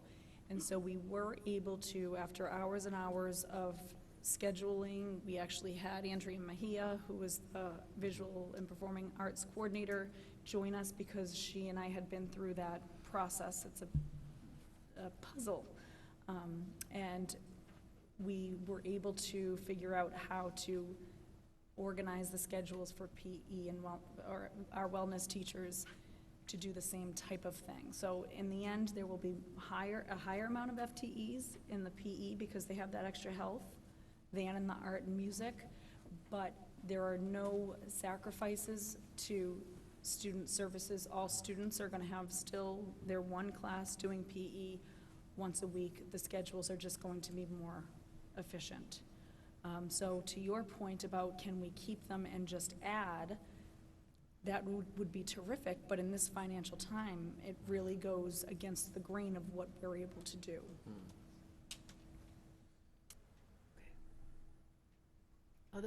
Yes, you have a question? So, yeah, so I think Megan's question on the first and second line were along the lines of what I'm curious about, and I appreciate you answering it so well just now about the PE teachers. And I think what I'm going to do is preemptively ask kind of the similar vein for all of these, which is it would be really helpful to see the impacts, whether it be on class sizes at elementary school, min, max, average, number of sections of PE, how many, is the minutes in PE impacted for each student. And then as you go down, I think you could find kind of the same types of metrics and models, because, you've done the work, you've put the models together. I think for me, to be able to see that on paper would be really helpful to evaluate the impact each of these has on the student. So whether it be at, looking at the middle school team reductions, what does that do to class sizes and team sizes and section sizes? Same at the high school. What are enrollments now? I think, and that's one we've talked about before too, is looking at class enrollments and where they're at, and what are the low class enrollments, and then by making these shifts, what do they look like after that? And are there fewer sections? Are there, how does that look? So I'm going to apply that across the board and say, I don't need a verbal explanation tonight, because I think there's a lot there, but if that data and those models are available for next time to look at, that would be really helpful for me to be able to evaluate these. And to that end, Carrie, I'd just like to add on, because you said that you would actually have to hire additional staff if you were to add, let's say, a second PE class across the board. But what would a model look like where we do not reduce, so each school keeps their own physical education teacher, but they are utilized to their full-time capacity in that, maybe a class every third or fourth week has a second, section of PE, or some model where they are utilized to their full extent, but keep that home base PE teacher. I just think sort of psychologically that's an important piece of elementary school and whatever, and it's not to discount that that's not important for our music and art educators as well. It is. I appreciate that we've come up with a creative model that has worked and that those staff feel that that model's working, as well as the impact of students. Somehow I think in this direction of focusing so much on PE and wellness, and as we've said, as a general sort of umbrella, any changes that we discuss and entertain really need to fall under sort of our district goals and drivers. And if one of our district goals and drivers is the importance of wellness, I think that's one worth looking at. Sure. We can certainly continue to take a look. Always happy to revisit any of these. Any other questions? Yeah, I'll echo Chris's request for data. For example, at the middle school, we're reducing a mini team at Blanchard. In the projections, there's a reduction of 6 students. Obviously, reducing 2 teachers in a mini team, it would be helpful for us to just be able to see what are the current class sizes across those teams at Blanchard and Stony Brook, and what is the impact of reducing that mini team at Blanchard. Similarly, it would be helpful to have trend data regarding Latin. I know, Carrie, you explained that that the decision regarding Latin is somewhat enrollment-driven and somewhat programmatic. I think it would be very helpful for us to have the enrollment data, not just at the middle school level, but also at the high school level, for how many students are taking Latin versus our other languages, and what that trend has been over time. Has that number been steady over time? Has it decreased? How does it compare to the other languages?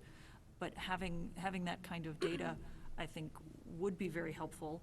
I know at the moment, this specifically has the elimination of one middle school world language teacher, but we know that by eliminating Latin at the 7th grade level, that is going to have long-term impact for the Latin program going forward. I think it does bear clarification, although I know you said this, for anyone watching in the audience or at home. Any student that is currently taking Latin in our school system will continue to be serviced throughout high school. So a current 7th grader in Latin will continue to be able to take Latin all the way through. Not necessarily 7th grader, because there won't be Latin offered next year, but once they are going into high school and they're fully entrenched in the track, then at the high school level, we will continue. Okay. Thank you for that clarification. Well, I think, Gary, you should point out too, one thing Gary definitely has done all the analysis too, as we know that our 6th graders have the opportunity to try out the different languages, and then have a choice in 7th grade, and they put first, second, and third choice, and Gary's analyzed that data too, that many of our students in Latin, that was their first choice, but there were also some that were placed in there. So the numbers are, you need to look also at their first choice of language as well when analyzing this. So can I ask you, so that was the point I was going to bring up, is that we have them do a ranking. And I was going to propose that it's possible that by keeping Spanish, reducing a section of Spanish instead of Latin, we'd have a comparable number of students who are maybe in their first or second choices, while also not eliminating a first choice for all the Latin students. And so I was wondering if there's analysis that's been done on that, like maybe looking at first and second choices, and maybe weighting first choices higher. Maybe if you weight first choice a little bit higher, and I don't know how we do it now for selection, but maybe if we do weight first choice higher, mirroring that, if we keep a number of students in their first or second choice close to the same without losing a language. Right. And we did think long and hard about that, and like I said, what felt like the most obvious cut at first was Spanish, because that was the second staff member at the Stony Brook, but our Spanish requests are just through the roof. And so we did go back to look, as Ingrid said, at the requests, and at the Blanchard School, for example, this year there was the lowest amount of requests going into Latin, wanting Latin in terms of the interest. At the Stony Brook this year, it happened to have been the second lowest. And then looking at the, moving forward to the high school level, we did take a look at enrollments and the fact that Latin is less enrolled than the others in terms of student-staff ratio. So for example, Mandarin, we only have a 0.8. So the number of students taking Mandarin is less than Latin, but if you're looking proportionally as to how many students are taking it with how many staff, it is lower. It is a program that is valuable for so many reasons, but we're looking, because this is what we need to do in order to properly plan for FY21. We did talk to staff, and the principals talked about, it's not just about looking to reduce one FTE, but as we continue to live within Prop 2.5, and then between salaries and just the other expenses continuing to increase, to be able to evaluate our offerings, and can Westford Public Schools offer the breadth of offerings that we currently do and maintain it without being back at this table every single year? The answer is no, not at the moment. We haven't figured out a way to be able to confidently say that this is going to be our last year of that. So we are looking to potentially phase out that program, and that's what has been communicated to staff. So right now, we want to honor the students who are in that program, And that is why we're continuing to keep the 2.0 staff members at the high school level. And because we are not eliminating them this year, obviously that conversation at the high school level can continue. The World Language Coordinator has been advocating heavily if this is something that has to go, if we have to look at this, could we at least make it similar to a Mandarin, where our core subjects are Spanish, French, and German that start in 7th grade and feed through, but for those who want to take Latin, then come at the high school level, or Mandarin the way they do now at the high school level, could we have that offering? And so that would be a potential, but it will depend in another 12 months from now where we are and what has to be done. We are not looking at this program because it is not a valuable program, so we would love to keep all of them. So as a follow-up to that, Carrie, you just said that no, they would not necessarily, if a 7th grader was taking Latin now, they would not necessarily be able to continue. What does that mean for this year's 7th graders? What language will they be taking in 8th grade? Right, so we would absorb them, they would be choosing another language, and we would absorb them in one of the others. Into one of the other classes that is already in progress? One of the other classes that are already in progress. That's right. Okay. Go ahead, and then we'll get into It's such a big conversation, I'm not sure I can even consolidate it, but I'm gonna try and talk really fast. Eliminating the Latin program, even if it's a phase-out, to me is so much bigger than one line item of one middle school world language teacher. Tell them to hold applause, because we can't hear. Other room, can you hold applause? It is so multifaceted. To the point of Chris's ranking, I have a 7th grader. Their rankings have as much to do with what their peers choose and which teacher they enjoyed the most in 6th grade as what language they'd like to study. So I think that still maintaining the 4 languages all the way through middle school and high school and eliminating a second Spanish teacher, even if the demand for Spanish has been high, I think is so much more in line with the breadth of offerings that Westford has always had. To that end, as far as data, I would like to see at the high school in particular, because it's not at the middle school where we have electives, enrollment for every elective outside of world languages. Because, and this touches on the .6 high school English teacher as well, world language and a core subject area, in my mind, are where we should be putting our money. And if there are electives, although I love the breadth of offerings, I want to see those enrollments, and if it means that maybe we lose, and ukulele players are gonna kill me, I know, I don't mean that. It's just the first one that came to mind. I know there are so many listed, but I think it is really important that we look at that for that reason. And the other thing I wanna say is I'd like to see numbers for enrollment of all the languages at the high school, because at the high school we add Mandarin as the 5th option. Nothing against Mandarin. The Latin program has been around for a very long time and is an option from middle school on, so it follows that same track as all of our other languages.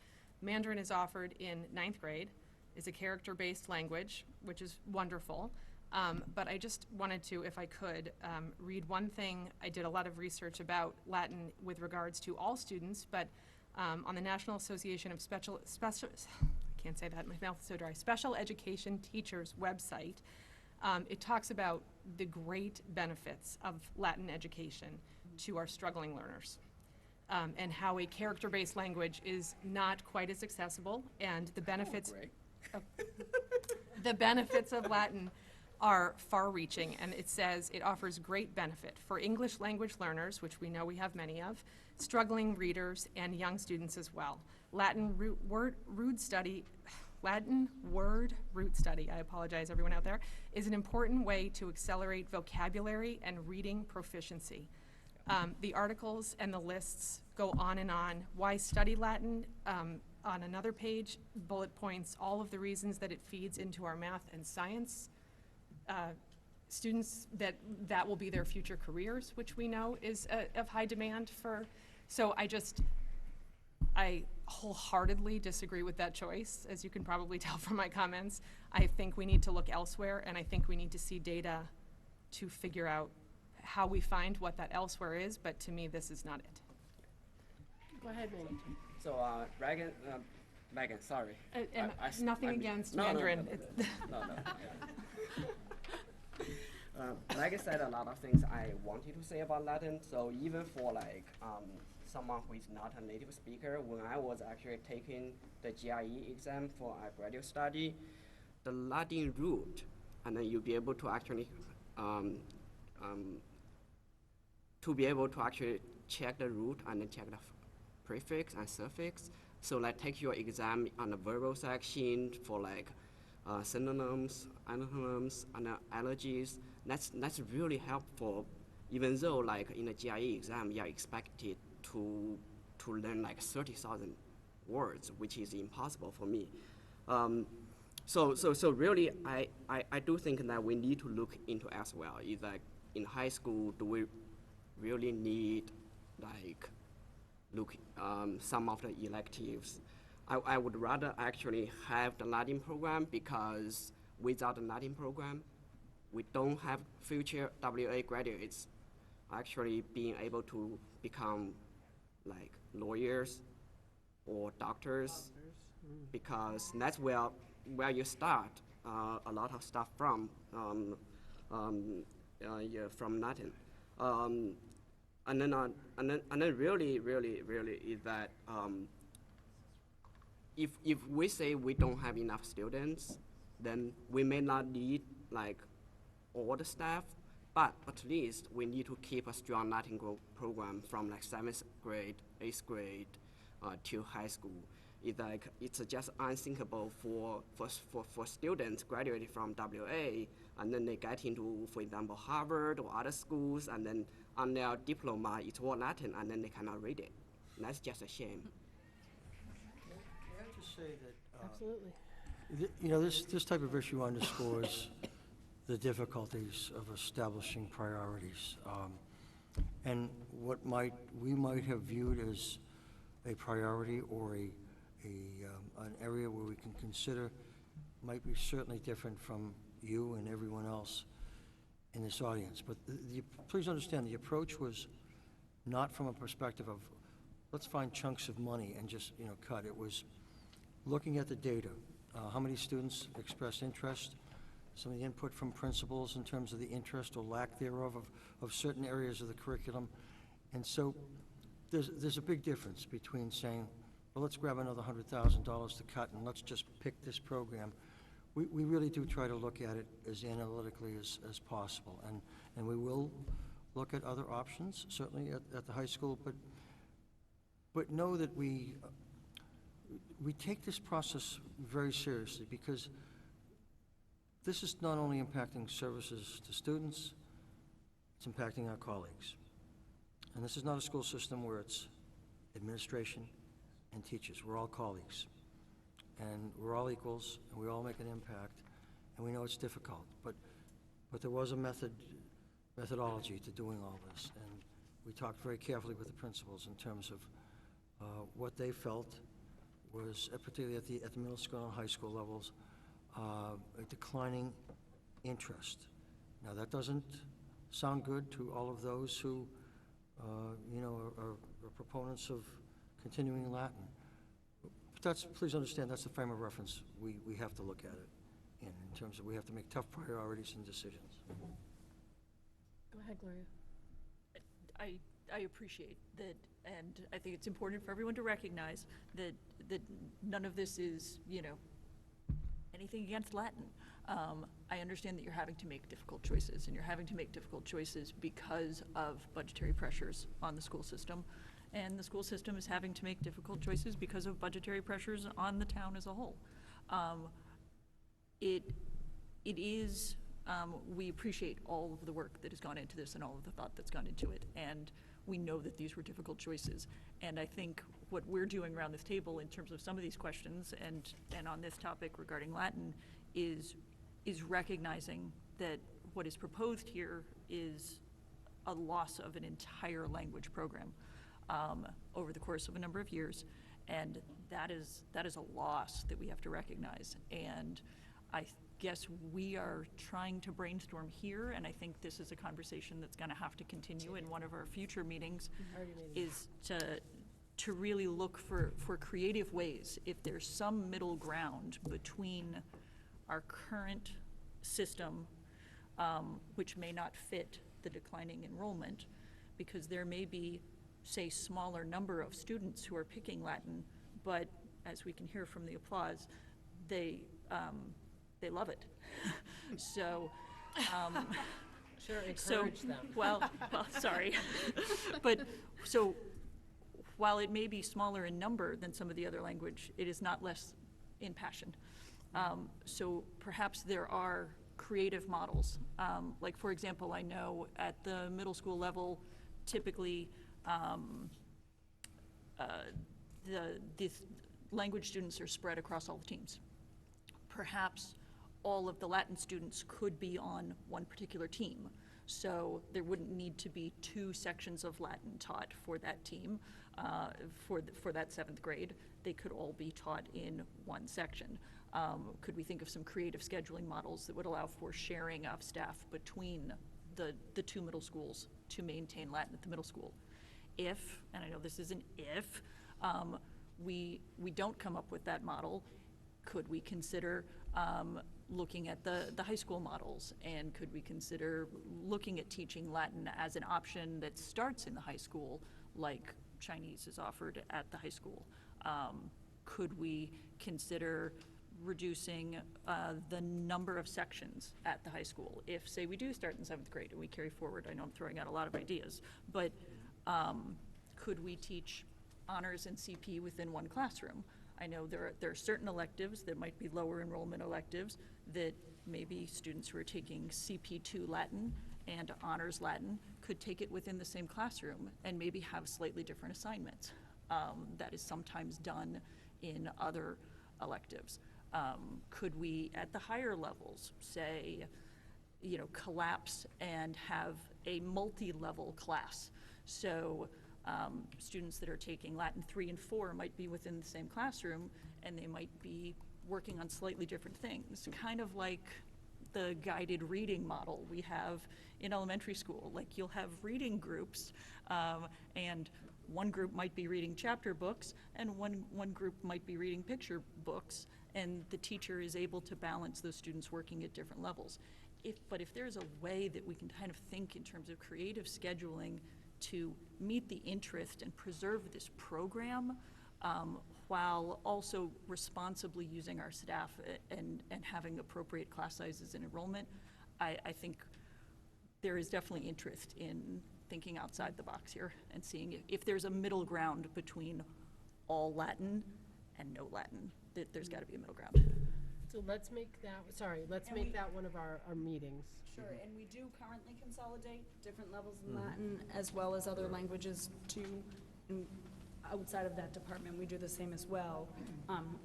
That was one of several, and we'll certainly continue the conversation. And as we said, this is kind of the first draft in building Absolutely. this list with the administrators, and we know that this will be an iterative process. I don't know whether or not we would come back with, saying that this continues to be after further exploration, our suggestion or proposal, but here are some other options. Or we may continue to talk and find something totally different. So we will continue working on that. So do anybody else have questions about the first adjustment of staff due to enrollment? Because I'm looking at the time and I want to make sure we get to some other topics tonight. And I think we have established that Latin and foreign languages is definitely an area we need to explore, as well as some of the other ones. All right, so if we look at the reorganization, are there questions around okay. Okay, so I'd Door's like closed. to, I'd like to jump to the reorganization at the assistant principal and student support leader position level. For those not familiar with what our student support leaders do, when you have a child with an IEP, you have a team of people that supports them. And the lead of that team in our district is our student support leader. And there's one for every grade, every K-2, 3 to 5. There's been a little reorganization this year with Melissa Boylan moving over to Robinson. But that person they're sort of the top level executive for when your team meets for your child's IEP. So while I love the idea of every building having an assistant principal that stays with their building, I think splitting time is very difficult. we are talking about a very steep learning curve, not just in certification and licensing, but also in training for day-to-day interactions with students with special needs. So I'm wondering, it's actually a two-part question. What does that look like as far as, can you project forward what that looks like as far as training and certification and professional development? And is there a district or districts that has done this that we can look at to see how that model is working for them? We will investigate if there are districts, but our principals are quite skilled in terms of understanding the developmental needs of children, whether they're in general education or general and special education. But we know that from a training perspective, we will have to provide more training to our current assistant principals in terms of further understanding of developmental issues of children, laws and regulations with respect to special education, because that's very important. We will have our special education director and our special education attorney work with us to devise a training program that we know, and we have talked from day one, that is an absolute necessity. In terms of, Alicia, the change in responsibilities of the student support leaders, they will have some training on leadership. I think that's probably certainly less intense than the reverse than what the principals will receive, because they have that deeper, right now, deeper understanding. The issue also is we will use the student support leaders as very important mentors to the people who are current assistant principals, and they will have frequent conversations so that we not only save money, but we have people who have been in the trenches working in that capacity, working with the principals. So we've talked with Courtney several times about it. For those of you who don't know Courtney Moran is our Director of Pupil Services. She's very positive about that particular model. One of the other reorganizations, I'm glad to hear that you're thinking about them mentoring each other. I think that's a fantastic model. One of the other reorganizations that's on here is a pretty big move for our preschools. And in the last year, we have several of our preschool classes have moved over to Miller, and that seems to be going extremely well, and I love that they're integrated. Where do you see the current preschool classes? Which building or buildings do you see them going into? And I know our enrollment is down, but we've previously had trouble with space, things that resulted in like the Reach classroom being moved out of the cohort to from NAB to Miller. Where do you intend them to go, and what kind of space utilization issues are we looking at in those buildings? Principals, the K-2 principals have been identifying spaces. The children will go into, to the greatest extent possible, their neighborhood district. We will have the capacity at the NAB and the Robinson. One of the things that we need to be cognizant of at the Robinson is those children with auditory issues. We want to make sure that we make whatever modifications at a relatively low cost might be necessary to accommodate certain children's needs. But it can work. It can work from a capacity perspective. I actually received an email from Kathy Gibbons, who has been a long-time preschool teacher and was here and moved over to the Miller School, I received that today, and she said, I have to let you know how enjoyable it has been. We hated leaving the Millennium at first, but it's been wonderful working in a larger school community. One of the interesting aspects of the staff in the preschool program is, for years they've had the feeling that they're looked at as sort of a third arm of the school system, that they are not an integral part, and that couldn't be farther from the truth. And what has happened at the Miller School is they have felt to a far greater extent that they are now part of that developmental process of education, that they're not a separate center.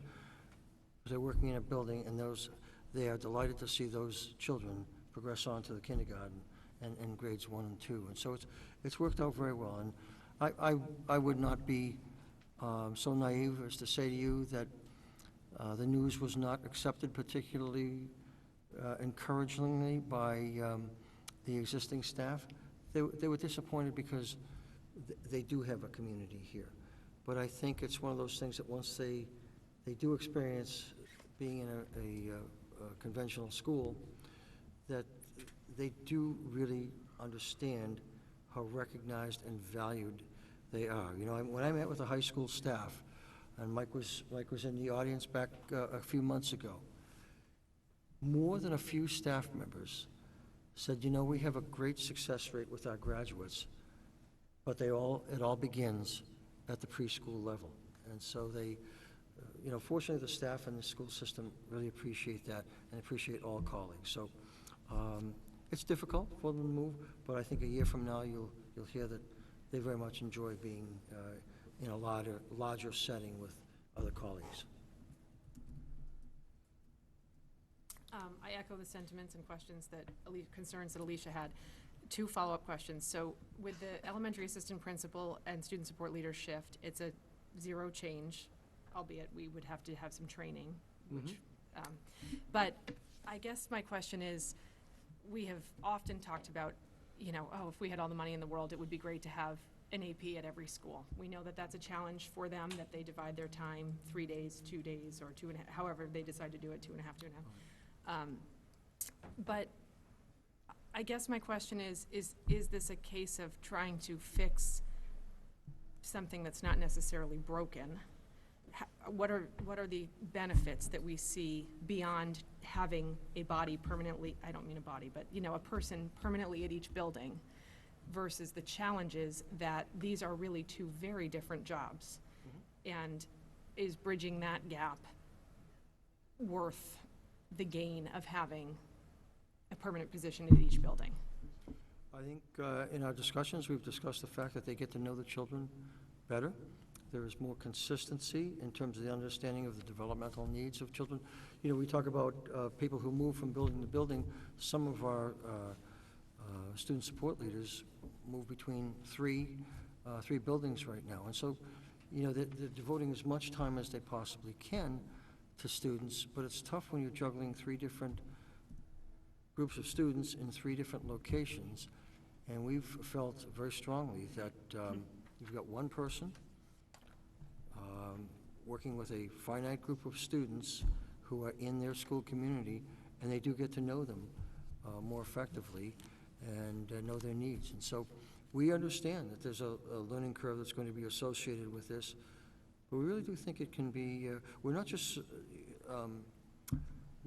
grabbing at straws, essentially, in making this change. We've actually talked about this for a couple of years now, going back to, I think, the fiscal 19 and the fiscal 20 budget development.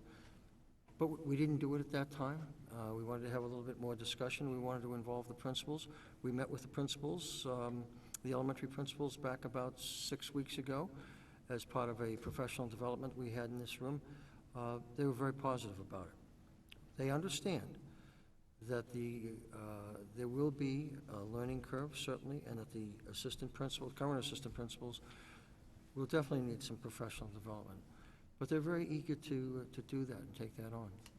And, oh, go ahead. And each of the 6 administrators that would be shifting this model, into this new model, were all very enthusiastic. The assistant principals were enthusiastic, the student support leaders were enthusiastic. Of course, because special education is so regulated, and the assistant principals are very close to those operations at their schools, not to the level of student support leaders, but very involved in the meetings and just making sure those students are properly supported. So there is some overlap in terms of management of that, but because it's so regulated, certainly the assistant principals just wanted to be sure that they wouldn't be chucked into this without the proper training, and we went over what that training plan would look like, and it would be training every single week with Courtney and myself being more of kind of the assistant principal side of things. And then we're gonna pair them up to have partners, one who was an assistant principal with one who was a student support leader, to kind of have a buddy system moving forward. But all 6 of them welcomed this with open arms and were thrilled that they wouldn't have to be pulled in so many directions. One of the assistant principals 2 or 3 years ago sat down and said, we can't keep doing it this way. So when you're talking about not broken, it is broken. But I said, look, you're making it work and you're doing a darn good job, and it's not, as a result, it's not going to bubble to the top of the list. It can't. So I do believe that with all involved and making sure that we have the dedication, and we do, to provide whatever is needed to make this be very successful, it will work well. And in that current model, I think it's true that historically, it's challenging to find people that we really want to welcome to the Westford school system into those positions, because it's not the most appealing to split yourself between 2, and you're essentially oversight of twice as many students, twice as many staff. And so my last question is about the preschool nurse. So given that these students will now be moved to our elementary schools, where clearly we have, wonderful nurses at all the schools, but we do have some very medically complex preschoolers, will that impact the ability for those nurses to absorb the care of these students in their new schools? It will mean perhaps more, certainly students during the course of a day, and there's no question about that. But do I think they have the capacity to work with a larger number of students at that level? Yes, I do. We have a report from the head nurse every year, and they are very busy. But we've talked with the principals, and they do feel that our current nursing staff has the ability to work effectively with that increased number of students. Okay, thank you. I actually have a question about preschool, and Sorry. we were looking at, if you look at the enrollment projections for next year, you project an increase in the number of preschool students, and I suspect some of those are going to be coming in with some needs, and that's why they're sort of on our radar. Do we think that we can adequately serve an increased population in these home schools, so to speak, with, as she said, the complex situations medically and otherwise? Yes, our nurses are some of the best that you'll find in any school system, and very highly skilled, very highly trained, and so they will just need to become familiar with those students who are more medically involved, but there's nothing that will lead me to believe that they are not fully capable of addressing those needs. So, along those lines, if we're looking at an increase in our preschool population, and we're looking to put them into our K-2 buildings, does that mean we're also looking at a decrease in the peer model tuition students who currently are part of our integrated classrooms at the preschool? Not necessarily, because we need to maintain a reasonable balance in statutorily. So, we've kind of calculated that into the movement into the various schools. Can I just jump back to the assistant principal one? Do we know if that's been a successful model in combining those 2 positions in any other districts? Well, we'll do a survey of other districts also. We're really not sure how many others are.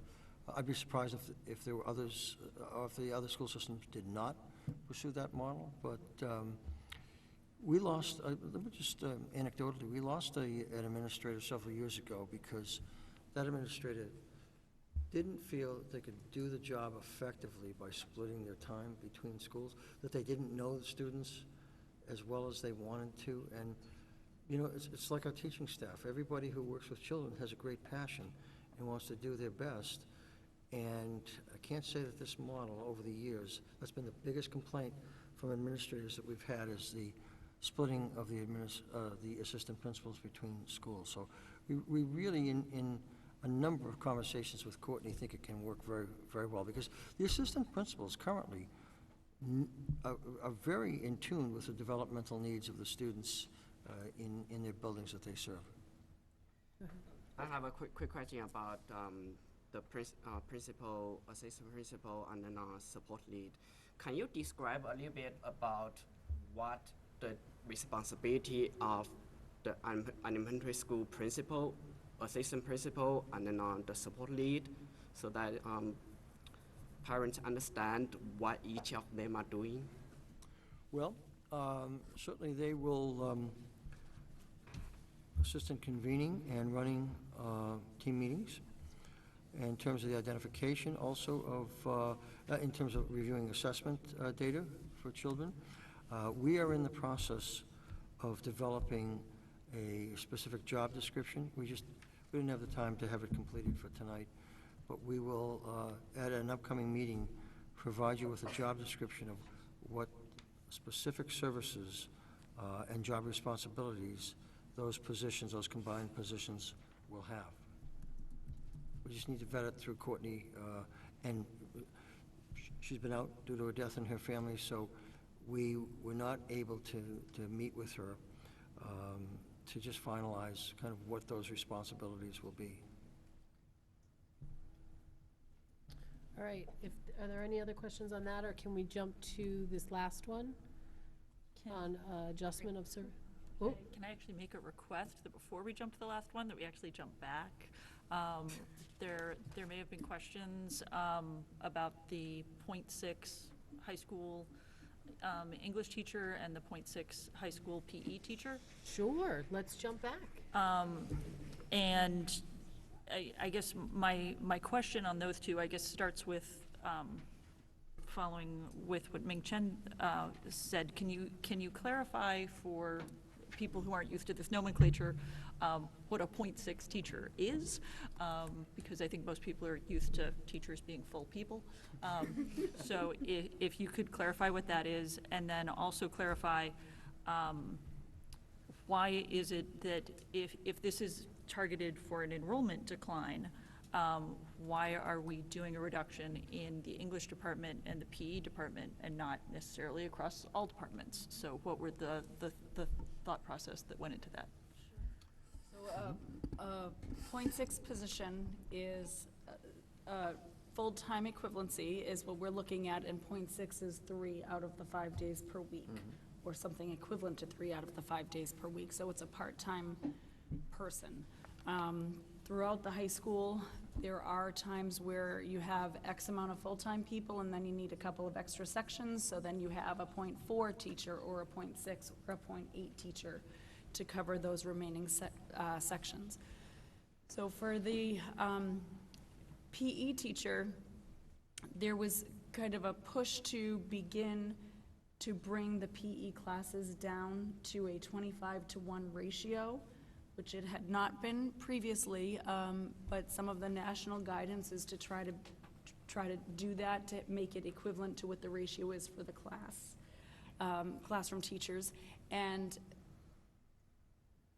based on this budget and trying to make sure that we meet the gap that exists, we are realizing that we aren't able to do that at this point in time. So that's for the PE piece. We're going to continue with larger than 25-to-1 class sizes. For the English department, you're right, it's kind of funny, why is there one department represented out of, when you're thinking of the English, social studies, math, and science? What we did was we took the classes, the courses that currently exist, look at how many sections that are offered, and then we went through to see, could we offer one less section in a certain particular class, say freshman English, for example, and still remain within the 25-to-1 ratio. And the English department, in the English department, we were able to do that, reduce some sections of the classes that exist and still remain within that 25-to-1. We did do that same exercise, the high school coordinators did, Jim did, I did, with some of, or all of the other departments. And once we reduced something in a certain section, then it went above the 25-to-1. And part of that is because we have more electives in those other areas.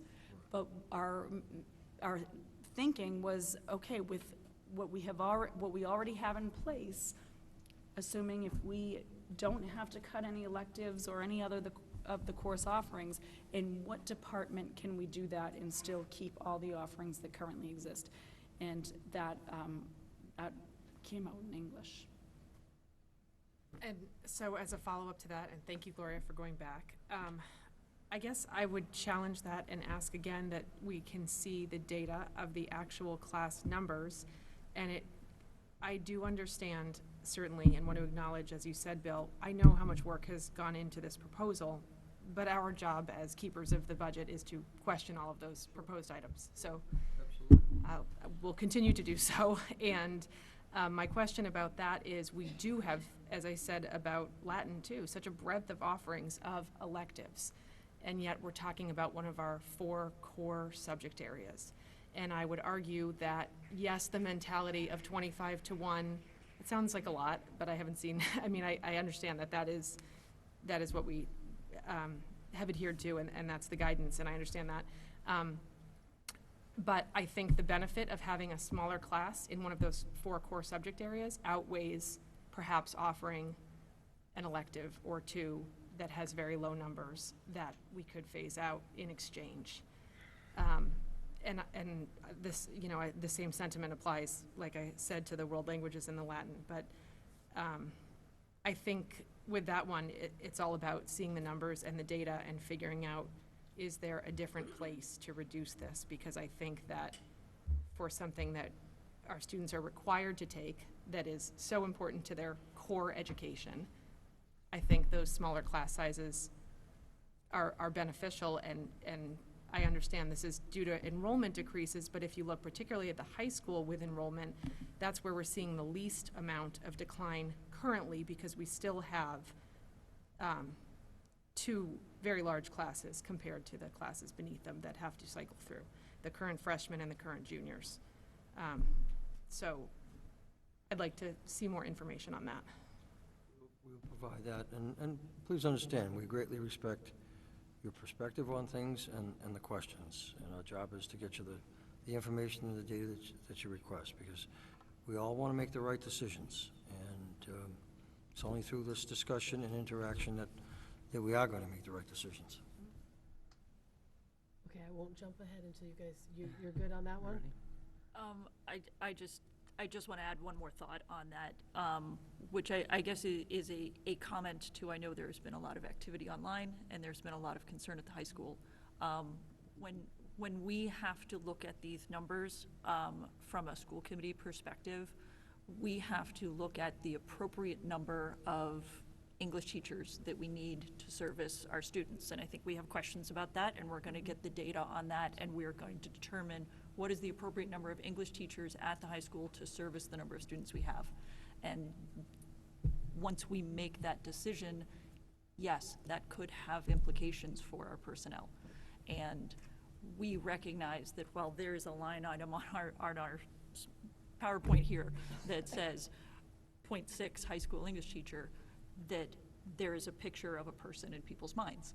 And that obviously, that is a teacher who, you know, who is beloved, who is a friend, who is a colleague. And we have to, hear me out though, we have to make the decision of what is the appropriate number of English teachers to have without that in mind.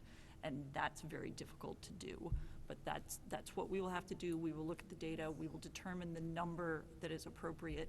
But we do, I do want to acknowledge the passion and the commitment of the students who have engaged in this process and Absolutely. who have become interested in this process because of their connection to the teachers that may be impacted by this. And I want to recognize them for being here tonight. Thank you, students. I know you're in the other room. Thank you. Yeah, there's some in here too. No, I know, but they're making the noise, so. May I just say, that's what's made this process so difficult, Yes. because it's so much more than dollars and cents. It's a person, a real person, who not only delivers the curriculum in an exemplary way, but in some way, shape, or form, is going to make the difference in the life of a child. And we, as I said earlier, we all know, we could identify in a second, 1 or 2 or 3 teachers that we've had through our life who connected with us and absolutely made a difference. And that's, to your point, Gloria, that's what makes it so difficult in this entire process. It also does bear repeating something that you said earlier, Bill, that we're just at the very beginning of this process. And we don't know exactly how this process will play out from a budget standpoint. We also don't know exactly how this process will play out from a personnel standpoint. There could be retirements that we're not aware of. There could be, shifting within our school system. And I know it can be very challenging when a staff member is asked to move from one grade level to another or one school to another because of enrollment changes. But people should know that every effort is made to work with the WEA and work with the staff members involved, that if there is a way for us to keep a valued staff member within our school system, and it is appropriate to do so, and they have the licensure to teach at a different level, and there is a place available for them, we want to keep them with us, and every effort will be made to do so. And it's just important for students and parents who maybe haven't seen this process before or been through that to know that that's really important.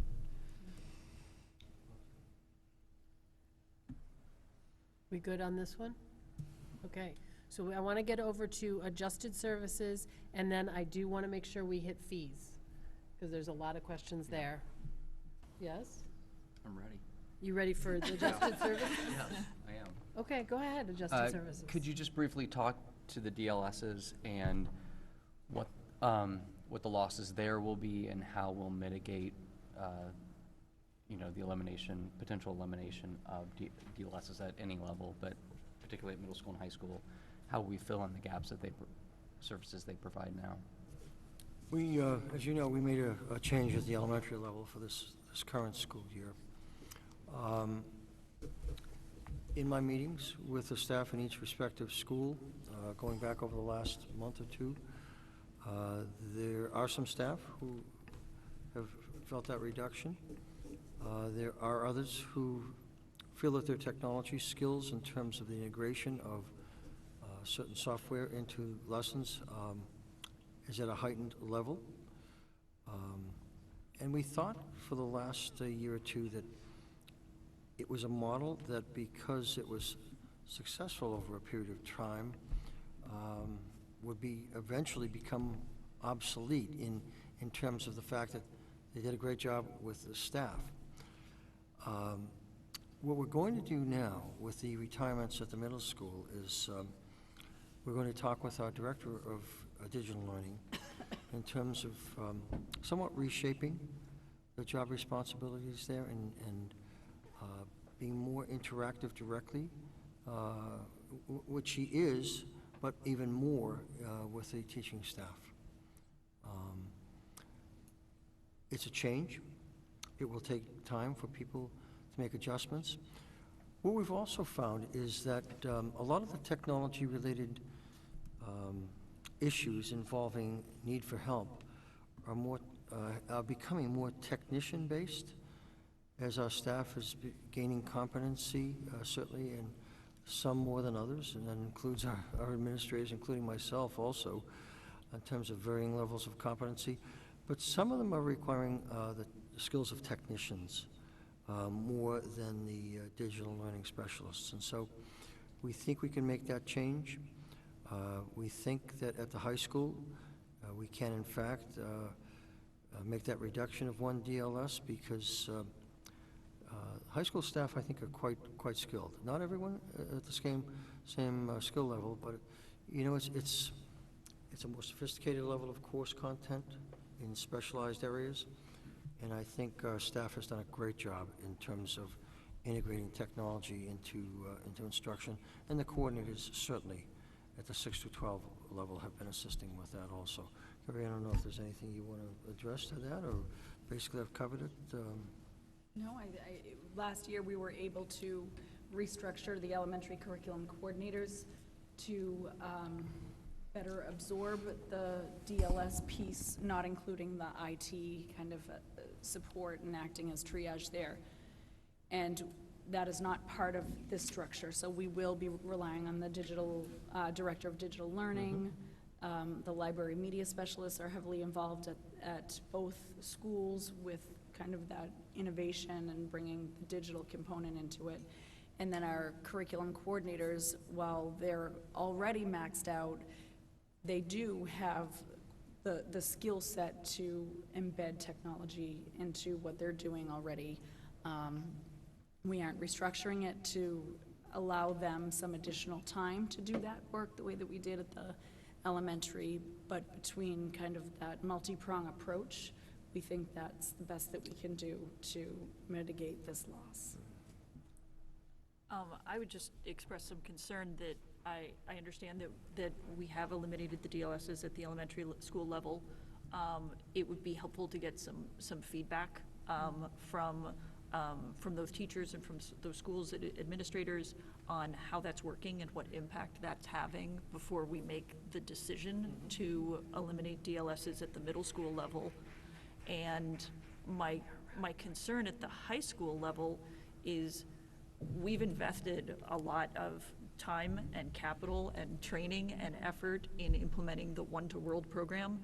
And so I guess I would have the biggest concern, I think, for eliminating the DLSs, the one DLS at the high school level, just because we've made just such an extraordinary investment, and every student in that building is utilizing a Chromebook in all of their classes, and we're trying to make sure that every single teacher has a Google Classroom and is making use of that technology, and that we're trying to leverage that technology in so many ways. I wonder if maybe at the high school level that reduction is premature. So I guess having maybe some feedback about how that reduction worked at the elementary level, and really some feedback from the high school staff on if this is really maybe a couple of years premature. I understand we may be moving in that direction as our staff becomes more proficient using the technology that we provided to them, but this one just concerns me as maybe being early. I wonder too, Gloria, that, and this is more of a philosophical question, Bill, that in removing this particular item, part of your response was to who's going to absorb this role was, it will fall to the teachers, at least part of it, right? And my concern is that we already have our teachers. They're our kids' caretakers, they're role models. They wear so many different hats. By giving them one more role, eventually it's going to detract from their ability to essentially teach material, right?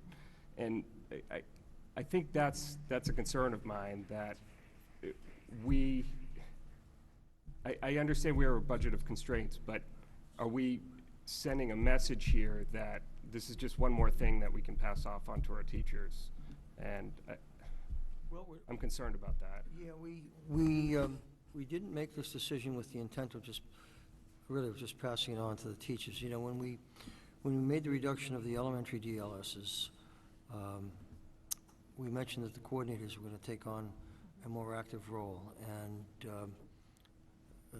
that's what we're expecting. This is the first year of the implementation of that, and that's what we're going to expect in terms of the 6 to 12 coordinators also. This is a shared responsibility. As you said, Gloria, we have had a lot of money invested in technology for the last 25 years, and the town has been very good to us in terms of the appropriation of capital funds for replacing that technology on a responsible schedule. But that doesn't do us any good if people are not particularly skilled. And so we understand that we want the coordinators, and we're expecting the coordinators to take on that responsibility. We're expecting our Director of Digital Learning also to have, we're going to increase her contact minutes, contact hours with the staff in respective schools also. Sometimes we don't look at a reduction as much of a reduction as we do kind of reinventing ourselves and this is one of those areas which we're looking at, and, with the reductions this current year and these proposed reductions for next year, it's kind of reinventing ourselves, knowing that a lot of the needs of the staff are technician-based instead of actual, how do I use this particular piece of software in my curriculum?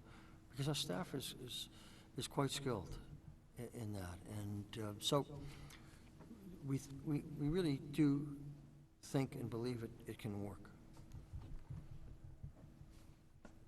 Other question, oh, Nope, thought you were jumping to fees, just excited. Go ahead. Sorry. okay, we're jumping to fees. Anybody else have questions on fees? Okay, go ahead.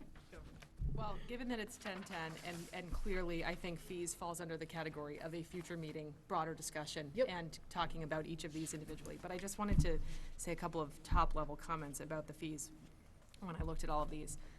Historically, over many meetings, I've been a proponent of increasing bus fees as well as parking fees, because I think they're low currently in comparison to neighboring districts, market basket districts, et cetera. But all of these fees as a whole, a couple of things stood out to me. First, I think the early arrival option fee and the regular ed transportation fee have some level of tie-in to the possibility of changing start times. And so I think that those conversations are probably best had when we have that information on Yes. Monday, because we know that a change in start times at K through 2 and 3 through 5 could affect our early arrival option families, as well as ridership on our buses. So I will say that about those two. As far as the WA parking fee, many people have asked me this, and I asked Ingrid for clarification prior to the meeting. It has been for years that we had this revolving fund, and that money went into the revolving fund and could only be used for maintenance of the parking lot. Is that correct? By way of, and for paying the salary of the parking lot, or the traffic. Yep. Right, because She- the revolving account was set up only for parking. And at the time, that was the recommended vehicle. And I think unfortunately, Westford was at the time early on the fees for parking. So that was the vehicle that was set up as a revolving fund. And you have to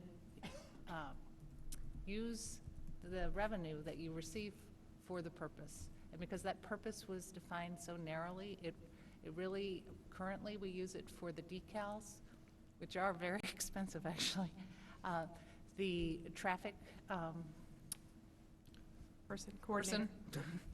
and for plowing the costs. And actually, and our plowing costs are more than the revolving currently can even handle. So I was tasked by this committee, actually a number of months ago, to research this again. And upon research, and the Division of Local Services in the Department of Revenue has a great multi-page spreadsheet that spells out school revolving funds and what you can and can't do. And this is where they recommend that we put parking fees now, is in the facilities use revolving account, which we already have because we rent parts of our schools out, youth basketball, dance recitals. There's a huge breadth of, so we have that vehicle already that you have set up. You are the custodians of that. And so it would be legal to put our parking fees in that. And actually, it would consolidate the revenue. So while this does look like a large jump, and I know many people had feelings about that, I just want to point out that it's still less than a bus pass. You have other options for getting to school.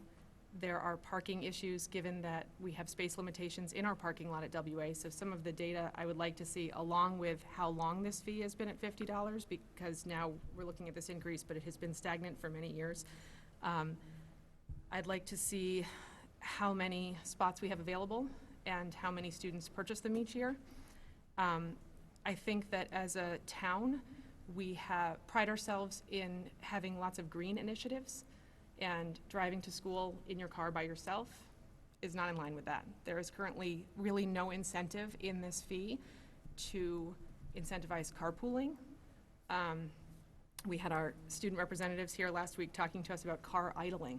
I mean, that's sort of nothing compared to the idea of carpooling. And if you look at transportation, you know, outside of schools, driving your car into Boston and parking if you work there is far more expensive than a commuter rail pass.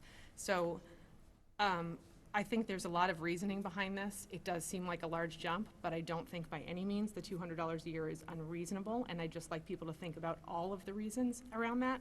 I did post on Facebook some communities that I quickly Googled and of course got fired at that they weren't our DESI Market Basket communities, so I'd love that information as well. But just for the public's reference, Acton Boxborough, $200, Natick, $200, Newton South, $350, Wellesley, $250, Wayland, $250. That was last year. They're looking to increase it. We have that data. We've done the surveys, and we're I think happy it's to really provide helpful that. to have the context, but the other thing I want to say, and this will be my last comment, about these fees as a whole, and I think this is a broader conversation, is that it really stuck out to me that when you're talking about grade 6 through 8 activity fees and grade 3 through 5 instrumental music fees and athletic fees, you're talking about student access and equity to programs that enhance their student experience. Driving to school is a privilege. It's not part of your growth as a student, and it's not part of an equity issue from that standpoint. Nor is the early arrival option. It's a convenience that parents can choose. So I really think there's two categories here, and I think it's critical that we look at those activity fees and those instrumental fees and those athletic fees through the lens of, are these still available and possible for our students to access across the board? Especially when you think about the grade 3 through 5 instrumental music happens during school hours. And on top of this fee, you're paying for your instrument rental. And my only question, well, not my only question, but one question I have about that for the next time is, my understanding previously was that those fees, that program was self-sustaining in that those fees supported the instruction. So I just want to understand the increase, and is the instruction increasing that much, and is it still cost neutral, or is it a necessary increase to maintain instruction? Thank you. In response to your question about the parking fee, Yes. that $50 fee has been in place for about 12 years now, almost 12 years. Okay. Thank you. And I think the historical data really of all the fees and the increases is helpful for when we have the larger conversation, as well as for things, especially bus passes within the context of neighboring communities, DESI Market Basket, Market Basket would schools. suggest that you also want, you know, particularly on the bus, it costs over $600 a rider, so. Right, we need to. Right. Yes, we pay for about, in our operating budget, about 65% of school bus transportation costs for students. We have about 2,100, a little over 2,100 in terms of fee-based riders. I have this, here's a schedule that we put together in fiscal 19 of the last time we updated fees. We'll just update that for you for our next meeting. Thank you. And just as a point of clarification, Bill, if a student is, shows a particular set of circumstances that they might not be able to afford something like this, that exceptions can be made, correct? Well, we generally follow the guidelines in terms of free and reduced price lunch students, that those students are not to be charged a fee for transportation. Thank you. Does that go for all fees, or would they be No, it eligible doesn't. for any kind of? Some of the programs are optional, Correct. so we try and balance that. Other questions? Oh, yes, we have questions. I just wanted to emphasize the point that Ingrid was making, because I don't know that everyone's always aware of it, that the bus fee covers maybe half of, not even About a third. half of the cost of transporting a child to school. So I think sometimes in social media, it's discussed as, increasing the bus fee is somehow some boondoggle to the school budget. It is not. It is, what it means is if we increase a bus fee, that means that we are able to use more of our general budget on other needs within the school system rather than supplementing the transportation. And as the slide, and I'm finding the right page, where does the money go? 4.5% of our budget goes to regular and special education transportation. And that is a significant chunk of our budget. So I understand that we might be asking families to shoulder an additional cost for increasing bus fees this year, but please also know that we did intentionally hold off on that last year. This was considered last year, increasing bus fees, and we intentionally held off on that because we felt like it was only fair to hold off a year while we were evaluating later school start times and whether we were able to provide healthier start times for all of our students, and that the increased bus fee this year will hopefully coincide with a solution that allows us to provide healthier start times for our adolescents. The difficulty in all of this, when we consider fees, is that, we all know that education and providing a quality education is the responsibility of everyone. But it's particularly difficult when the incidence of cost has to be borne by the individual, participant or subscriber, and we understand that greatly. We understand it's very, very difficult. It's just that we don't have very many places to turn, unfortunately, in terms of trying to continue a quality school system. And so, believe me, as I've said it before, we do not like charging fees, but it has become a necessary entity in public education. So most of my questions about fees have already been asked, but I would like to echo the need for more information as far as later school start times and the potential. I know we're looking at a couple of different models and what that would look like for the early arrival option, because I know that we've discussed where is potentially a tipping point for where it would no longer be necessary or even feasible to offer an early arrival option. So since we're hearing from them next week, I'd like that to be part of the discussion next week so we can kind of get an idea of what it looks like now, how much revenue it's actually bringing in, and the potential of, if we do move our elementary school students earlier, would early arrival even be something we're still doing at that point? We're very much aware of that. Yeah, we had that discussion with the leadership team last Friday. Thank you. Are there questions now that have not fallen in some of these categories from the school committee? Yes, everyone check their notes. I just had the question of heating costs. Oh, yes. Is there a spike in unit fuel prices? Because you said you use it like a kind of a 3-year average. Yeah, we look at a 3-year average of the kilowatts, so it's not just the dollars. We do look at the usage, and then follow the town's guidelines that they give us on the rates. So presumably the usage isn't going up drastically. I mean, I think it was a 9% and change increase in the budget this year. So presume that's a fuel cost, fuel transmission. I use the rates given to me by the town. Okay, and is, I know we've talked to Paul Fox about, energy efficiency in the schools. Is that something that's on his radar? I know, Oh, yes. we've talked about. Very much. I mean, I've had my kids say, turn the thermostats down. And it's a very real thing. A couple of degrees actually would have an appreciable effect. I know balancing the system is something that several of the schools had issues with. Paul's really actively working on it, and I believe we have a meeting next week with the organization that could help us do that. I mean, he's really looking outside the box and doing some great work. So there's some potential, maybe down the road. Maybe down the road, some- you really, we can't budget for it at this Yeah, point. yeah, okay. I think that really wouldn't be I would, prudent. I would just say anything we can do Yeah. to be smart about lighting and heating. Right. Absolutely.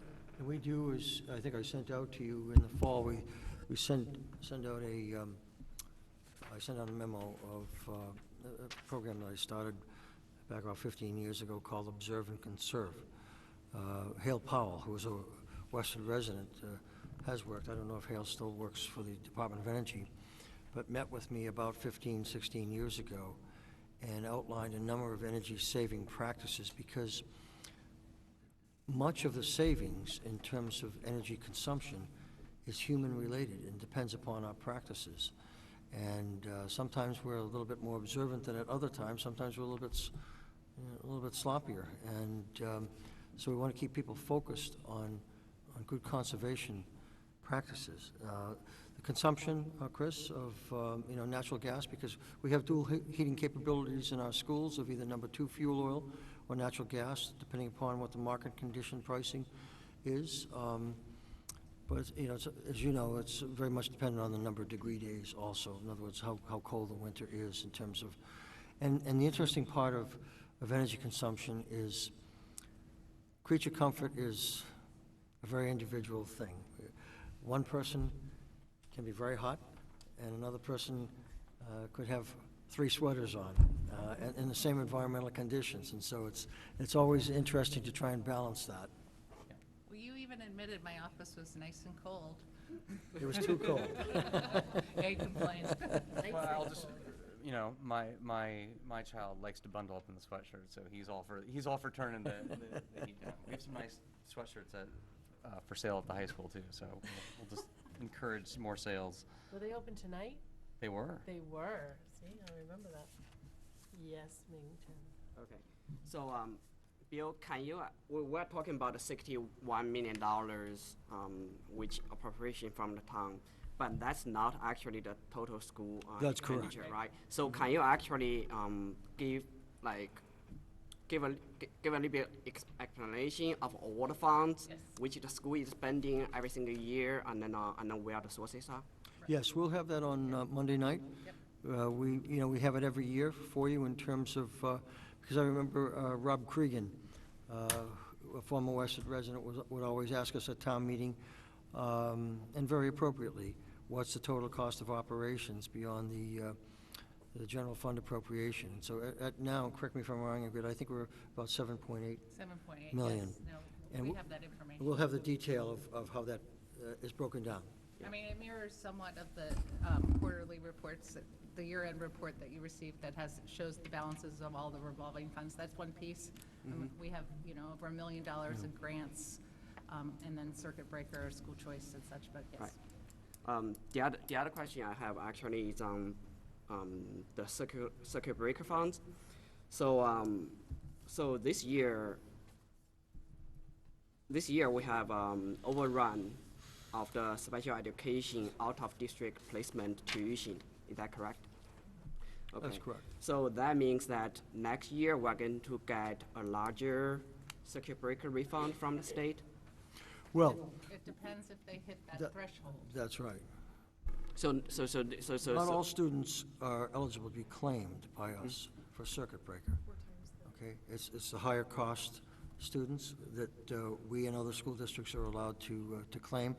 Sometimes the DESC will modify that claim based on certain factors, including the ability to appropriate a certain amount of funds. But we are anticipating an increase in the general fund appropriation, once again, because we've had to apply some of the current year's circuit breaker funds to this current budget.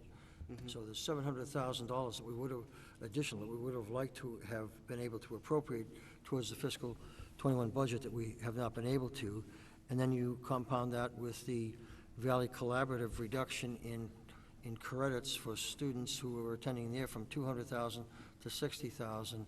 We have two conditions that are working against us Well, here. and our special education department really tracks, and they update it almost weekly, students in, out, and the costs. So regarding this year, the circuit breaker that we're receiving this year, so that amount of money covered 34 children. So it just shows, and we have 56 now out of district. So, there's a difference there that, 20-plus kids, we get no reimbursement for. So basically that this year we have to spend $745,000 out of the current year circuit breaker to actually break even on the tuition payment. Yes. So, so Based on if, the we- trends if that we, we see if right we, if we don't have to spend that money, we don't have to actually reduce the budget by that much Correct. next year. Yes. And there may be more of an obligation, tuition obligation, over the course of the remainder of this Right. school year. We just don't know. Okay. And the other thing really is like, I say that this year we have, because I'm looking into the special education move-ins, for the last couple years. Can we go to that slide? Yeah. The- Yeah, it's the last one. It's one of the last ones. If this one here. Slide 27. Oh, thank you. One more. Yeah, so from 14 to 15 until like last year, it's about like 20, but this year it's like 37. So do you know what's the reason? Is there anything we are doing so differently from other towns that now we're moving in, or because of other reasons? Well, I think overall it is the reputation of our school system. People move here who may in fact have, if they have 3 children, sometimes one of them is on an IEP in the former district in which they move, but they all move here because of the reputation and the quality of the school system, whether their children are in a general education program or in need of some special education services. And so, you know, the one thing I'd like to mention that we are all committed to, I know in this room and beyond, is that we will never blame our budget issues on the number of special education children or the nature of the services. They are very important to us, and as every student counts equally. And so sometimes there's a propensity for people in public to say, well, you know, it's the kids with special needs. Well, we're very glad to be able to have those children and be able to give them the best education we possibly can. But it's because of the reputation of our school system that people move here, whether they have children without the requirement of special needs or with. Go ahead, Megan.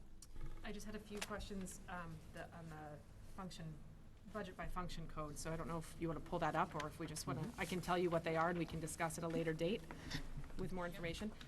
So 2325 is teacher substitutes. I know that's sort of been a hot topic, especially at WA this year. I see that we sort of ramped up, I think we had quite a high number in 2019.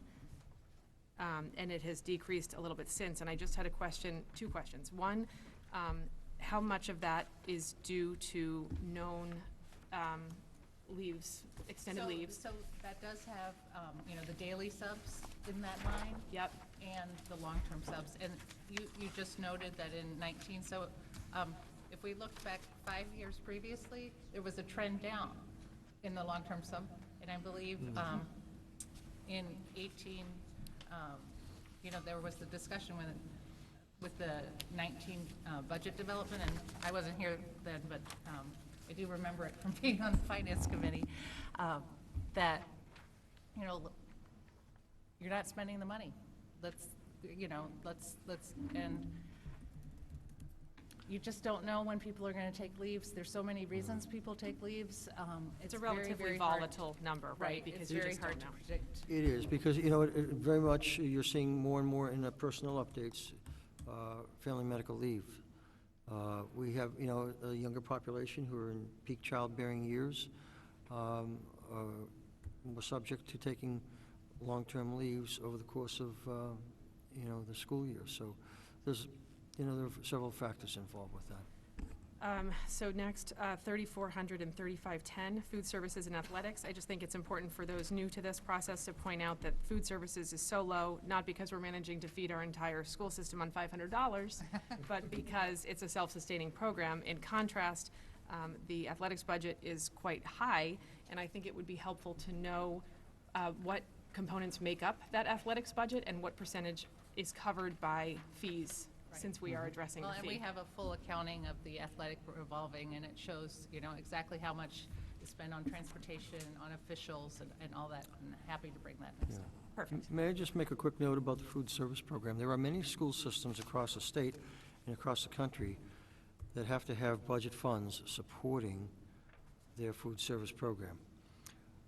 When I've done analyses in the past of private contracting of food service or doing our own in-house,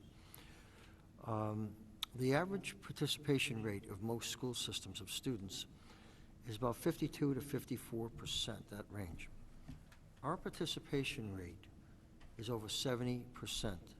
When our food service director has meetings with others, they are asking her throughout the entire meeting how we are doing it in Westford, because that is absolutely unheard of. And that's why we have not had to devote any of our general fund appropriation to support the food service program. It's really been completely self-supporting. Well, and not only do they cover their own operating, but they do, for the most part, manage the capital as well. Right.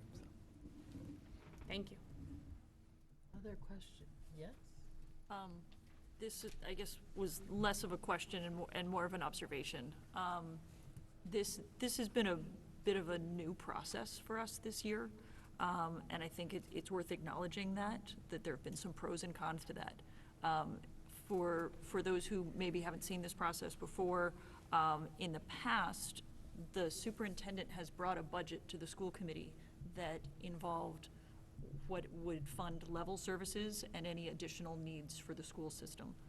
And then the school committee is often in the position of putting the ball back in your court and saying, yes, that would be lovely and we wish we could do that, but this is the appropriation we have from the town manager. Please go through and make the appropriate reductions.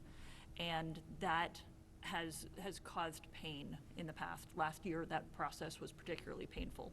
So we as a school committee have asked you to do something different this year, and thank you for all of the effort that went into this, because we know what we asked you to do was to front load that process.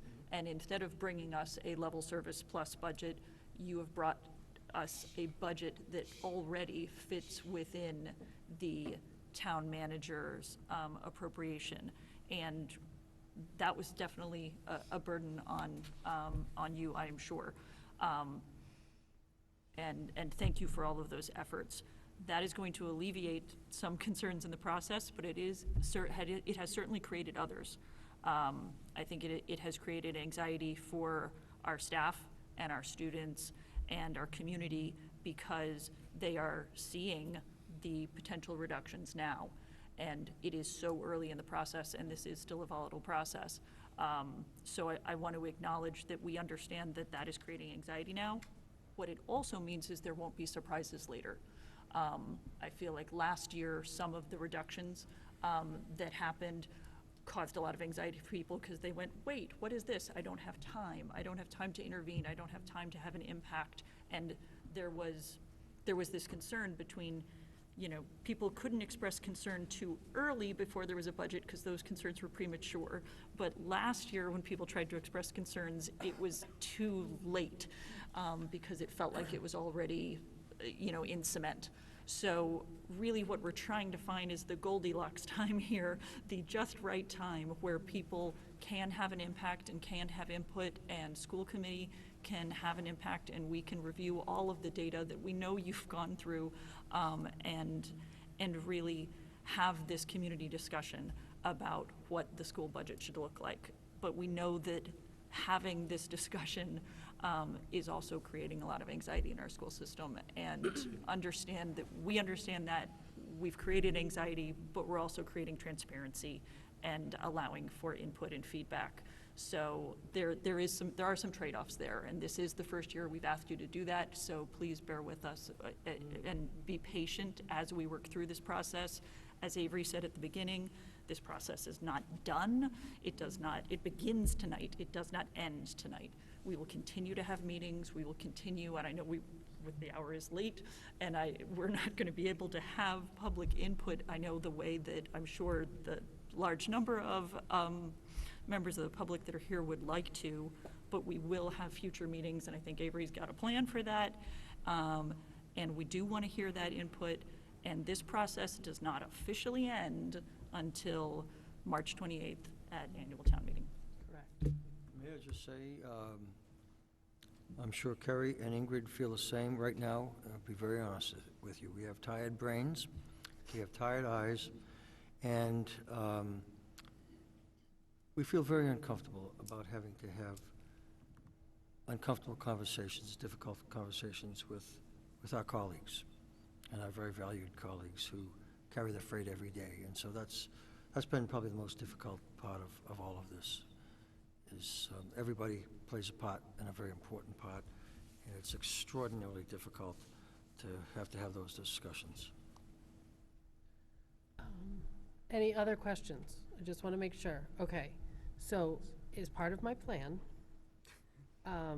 I am hoping that we have some topics. I've written down some, but I just want to go around and make sure that we have the topics that we think at this time we want to be sure we have a meeting to address. So foreign languages, specifically how the Latin program falls in, but I don't know if we want to expand that to all section sizes, or if that's too big a chunk. We will have to weigh, I think. Let's start with Latin. Let's start with foreign language. I don't want to limit it to Latin, because I think we have to look at the entirety of foreign languages and the offerings in the middle school and high school to make an educated decision on that. So that was down for number one. Fees, it sounds like we will need to discuss. That may be a meeting that we put a little later as we see the impacts of start time and transportation and how that's going to lay out. Do we want a start time and transportation, knowing that next week we are going to hear from the start time committee and a transportation update from our transportation coordinator? So do we want to just sort of take it as it comes?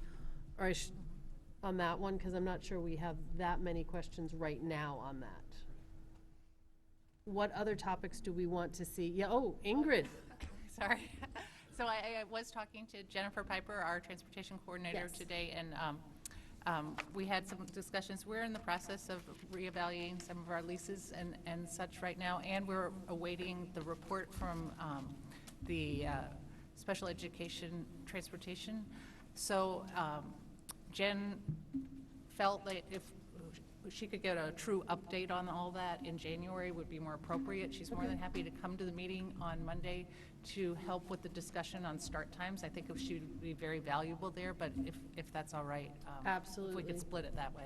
So it sounds like fees and transportation, we may have to push a little later in the process, just as we get more information. It makes sense. We'll start maybe with the foreign languages and see where that turns out. That does not mean that we're not going to take questions about anything else. It means that some of those meetings and those sections are going to talk about that specifically, just so we have some time to really drill down on some of these more sensitive issues. Are there other topics that we'd like to see some maybe extra time to drill down on? I think I'd like to see, and I don't know if we lump these together, they're very different, but we sort of requested similar data. The wellness teacher, the music teacher, the English teacher, to see how those changes would affect sections and sizes and what that would look like. Okay. Does that cover what you asked about that, Gloria, at the high school? I mean, I think that's helpful. I think it's a question of figuring out how to break it down, and it may depend on how many meetings we have to devote to this, and I don't know that we can figure out the exact breakdown tonight. I mean, I know my brain's not quite there. My brain is, I don't yes, know. definitely. But I think the important thing is to maybe convey to the community how they'll get that information. So They'll be if you're posted here because you're upset about WA parking fees, how do they find out when to come back? I think that's Those will be message. posted meetings because they will be with the full school committee. I want to apologize again to people who are standing in the hall and in the parking lot. That was not necessarily a foreseen. We knew we were going to have a crowd and we set up accordingly. We did not necessarily know that we were going to have people standing in the hall and in the parking lot. So if we will think long and hard about venues as we move forward in some of these topics that we need to drill down on. And The crowd. really shout out to WestfordCAT for making the live feed work out in the multipurpose room so people Yes. could hear, and shout out to our public safety officers who are out here there. tonight Yep. to enable us to have this many people in the building, which Correct. is out of the ordinary, so And I shout do out to know them that as well. WestfordCAT did have, it looks like the live feed, I don't know if we crashed it or what we did, but the streaming feed online did go down. I was able to get a hold of somebody and it came back up, I hope, And it sounds like that, the recorded version should be available as early as tomorrow. tomorrow, correct. So you will be able to see it and hear it. Any other topics I have?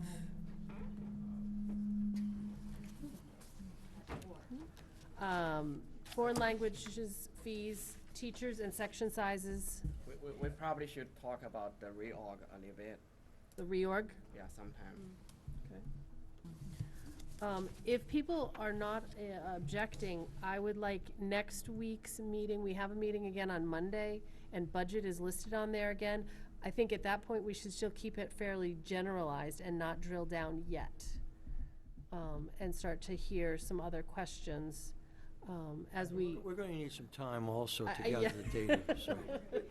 I mean, I would say, if there were one that were easy to knock off, you know, and we had it, then, But it We it could- looks like, then, you know, we do have a finite amount I'm of wondering time. if we could expand the world language conversation to much of the chunk of that top enrollment part. I think we could probably get more Yes. than one in there, and maybe, to Chris's point, some of the enrollment parts that are a little bit simpler in terms of providing the answers, we could probably bring for Monday night. for Monday night. And But I then understand you guys do The need time. remaining, because I'm just thinking about the amount of meetings between now and January 30th, Not very too. many. Yeah, so we don't necessarily have from now till March, we have till January 30th when we're presenting, Correct. so. And just we may trying be required to consolidate. add a few more budget meetings that are Yes. budget specific. Yes. Any other Sounds good. thoughts? I'm sorry. Is anybody going to discuss the generation of revenue? Yeah, we talked. I mean, like, you're doing, you're rearranging deck chairs on the Titanic here. None of the budgets are set in stone. Is anybody in this room going to go to the town and even try to ask for more money? Has that occurred to anybody in this room? Well, I'm looking at a lot of blank faces. Yep, we definitely have, Because the #1 school department in the state, voted every year best bang for your buck. yes. I just sat here for 3 hours. Everybody on this board should go fight with the town for the kids in this town. Not, oh geez, this is the money we get. I don't know what to tell you. Latin's out. Dead language anyway. Fight for the kids. So we're all Do your residents. job. We are all residents in this town too. And we enjoy the services provided by the police department, the fire department, the library. They don't come to this town for the shiny new fire department. They come for the schools. But we have been to all of the meetings prior to this with the select board and the town manager to understand we cannot make magically the pot or the pie or whatever you want to call it any larger. That is, Fight harder. Demand that they do. That There's is- no other way to that generate revenue in this ask town. is not within the purview of the 7 of us. It should be, because when it Wh- comes how to the should it school, be? you're We're- not gonna do better than Bill. Okay, You're not gonna I'm not gonna micromanage engage Bill, in this. and No. money isn't gonna appear. This is a So- waste of time. No, hold on. The select board, the town manager are sitting right here because we are working in unison to make sure that our schools are funded as best we can. And what's the sales pitch for them for more money? Have them cut somewhere else, because what they've done is they're pitting elective against elective, language against language. Maybe you guys should join together against the rest of the town. No, no. I'm just saying, Okay. all I heard was, this is the chunk of change we get. I don't know what else to tell you. Well, we have time before the budget. Let's generate more revenue. On next Tuesday, I encourage you to go to the Board of Selectmen, Select Board. Is it official now? Okay. And listen to the town manager's budget She is gonna roll out the town's budget on Tuesday. And at that point, I would encourage you to ask why. And well, no, I am encouraging you. I will be there. No, not to be there, to say, the school department needs this money. Because you didn't even ask that. You just said, what are you giving us this year? Instead of saying, this is what we need, and fighting for that, you said, this is what we're allotted, make the cuts. I don't know what else to tell That's you. an extremely short-sighted comment if you haven't seen the history of all the engagement and interaction between town boards. It's a I'm not cooperative sure. process, I've been around, I've seen it. and it Okay. has to be a cooperative process. It does. No, Hari, sorry. Gloria, do you have a comment? I just Because wanted to say. I don't really want to engage this. I don't want anyone to think that the school committee doesn't advocate for the schools, and I don't want anyone to think that the school committee doesn't care about our allocation from the town. The school committee has had active communications with the Board of Selectmen about what that appropriation can and should be. The premise of this meeting was the superintendent presenting the budget that does fit within the town manager's appropriation to us and us asking questions about it. That was just the premise of this meeting.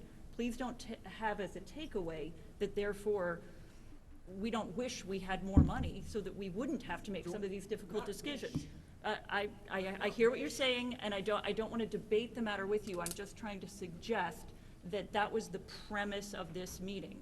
And there has been advocacy. The town has budgetary restrictions as well. And if you would like to learn more about that, and you would like to learn about the balance of where that appropriation came from and how that number was derived, then that venue needs to take place at next week's meeting, where the Board of Selectmen will present, where the town manager will present the town side of the budget and how so that appropriation just wasn't the topic of this meeting. I'm not saying it's not important, it is very important, but it wasn't the topic of this meeting. So that's my only comment there. And I do encourage anyone who has questions about that to please. And I'm going to give Elizabeth put it a in the moment appropriate to venue. address it. Right. I'm Elizabeth Almeida, the chair of the select board, and it's really late, so I don't want to get too far down this road at tonight's meeting. I think everyone in this room is committed to as many meetings as it takes to continue to discuss the budget until we get to our town meeting in March, so I don't think we need to solve everything tonight, given the late hour. I do want to make two comments, though, about the funding for the school budget. The select board recognizes this. I mean, we see this. We have children in the schools. We care about the schools as well. So I never want it to be anyone to think that the select board doesn't care about the schools. And I think Bill recognizes that. We have this conversation frequently. We also recognize all the services in town are important. And you may not move here for the fire department, but when I've had to call 911, I'm very glad they're there in a minute. You know, so I'm just saying we have that context. I didn't say that, but we're cutting So- Latin. So we have that context. I'm just putting that out there as context. So if there's not enough money to support the programs that the schools wish to have, the town manager has put out a budget that she thinks will serve the town. If we as a community, meaning all of us in this room and all 25,000 residents in town are not happy with this, we have two options. We can listen to the town manager's budget on Tuesday, and we can collectively decide that we would like to change how the money is appropriated, that perhaps the priorities that the select board set back in August and September were not correct for our town. And we have those published. We have about 15 priorities, and the town manager has made the budget based on those priorities. So we can go back and have that conversation if we want. We can also consider if there's simply not enough money to fund the services that we want as a community. And that's the conversation we can have. That requires an override. That's more money into the general fund, that we can support these services that we want and that the level of service that the town expects. So those are conversations we can have. I would encourage everyone to tune in on Tuesday night to Jody's budget, either on WestfordCAT or to attend the meeting. And then you'll know what trade-offs we're considering and what we're looking at, and I think that will help inform our conversation. And, you know, we work with the schools so that we try very hard to not make it an us versus them conversation and to not pit departments against each other. That's never our desire, not how we want to run a budget. So we want everyone to tune in and appreciate all the services we get, and then to think about that together as a community to have a conversation together about how we're going to spend our money. What's the time and venue? So it's Tuesday night, 7:30. It's in the select board meeting room, although realizing the You might size want a of bigger the boat. interest. You need Stay tuned. We do post our meetings, the 48 business hours ahead of the meeting. If we make a call to change the venue, we will certainly publicize that. And if the leaders of the school know that there will be a large attendance, then help us with that, and we'll make sure that we're in a suitable venue so as many people as possible can listen and participate. And our meeting on Monday night will be posted. I believe it's already posted. Any changes to the agenda will be revised and made available as soon as possible. I think that the next plan is I will get with administration tomorrow and see what data we can pull quickly, to your point, and start with looking at some of that data quickly, and then also try to get some dates on the calendar for future budget meetings that may or may not be included as part of a school committee meeting. Does that sound okay? And speaking of bigger boat, I suspect that we may be moving our subsequent budget meetings to larger venues, but we'll discuss that tomorrow. And again, any changes to venue or agenda would be posted through the town system. Avery, may I just say, we have a lot of students, we have a lot of community members who have to either go to school or go to work early Yes, we tomorrow do. morning. I want to thank, really, and I'm sure you're going to do the same thing. Thank you for staying with us. And just because people weren't able to get to the mic tonight, that doesn't mean we don't want to hear from you. It means that tonight's late, and we do want to hear from you. And so please know you can reach out via email or come to Monday night's meeting. It's only a couple more days. I see a little hand behind Bill. Hi. I was wondering if just two of us could get a minute. I mean, so many of us came out today. I really can't open it. If I start one, then I'm going to have to open it to the other room. So I think it's the best idea. If you want to, Would you like me to copy, if there are a group of students from Westford Academy who would like to say something, I'll be glad to meet with you, okay, so that we can, I can convey that message at the next meeting. I can come over to the high school.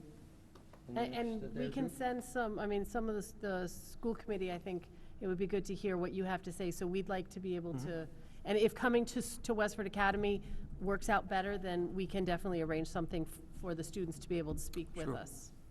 I'm willing to accommodate any, we could do a meeting with you guys. Gloria is gonna cry. It's the chair's discretion. Go ahead, you wanna say something? No, I was just gonna say, if the students feel that they have one or two representatives that could speak on But I their behalf. worry that but I know, it's gonna snowball I know, into. chair's discretion. Oh. That it's just my concern at 11 o'clock that we open up a can of worms. I'm wondering if, quite honestly, if our minds would be fresher on Monday night, if the students could come back, and in the interim, we'll meet with them at the high school. That's fine. Okay? Our brains are fried right now, to be Yep, honest I honest know. with you. We've asked a lot of questions, and there's been a lot of work going into it, and I thank you again for all the work leading up to this. We are at a wonderful launching point, and please emphasize launching point. This is a start. This is not by any means the end. Let us know what you have to say, and our emails are available. But it's first initial, last name at westfordk12.us, and we're all. That should be up soon. I did kind of nudge the technology director to make sure that, People can The click address on is the on email there. address. yes. Thank you all. Thank Thanks everyone you. for coming. Thank you. Motion Motion to adjourn? to adjourn? Second, third, Oh, sure, third, fourth. fourth. All in favor? 10:57.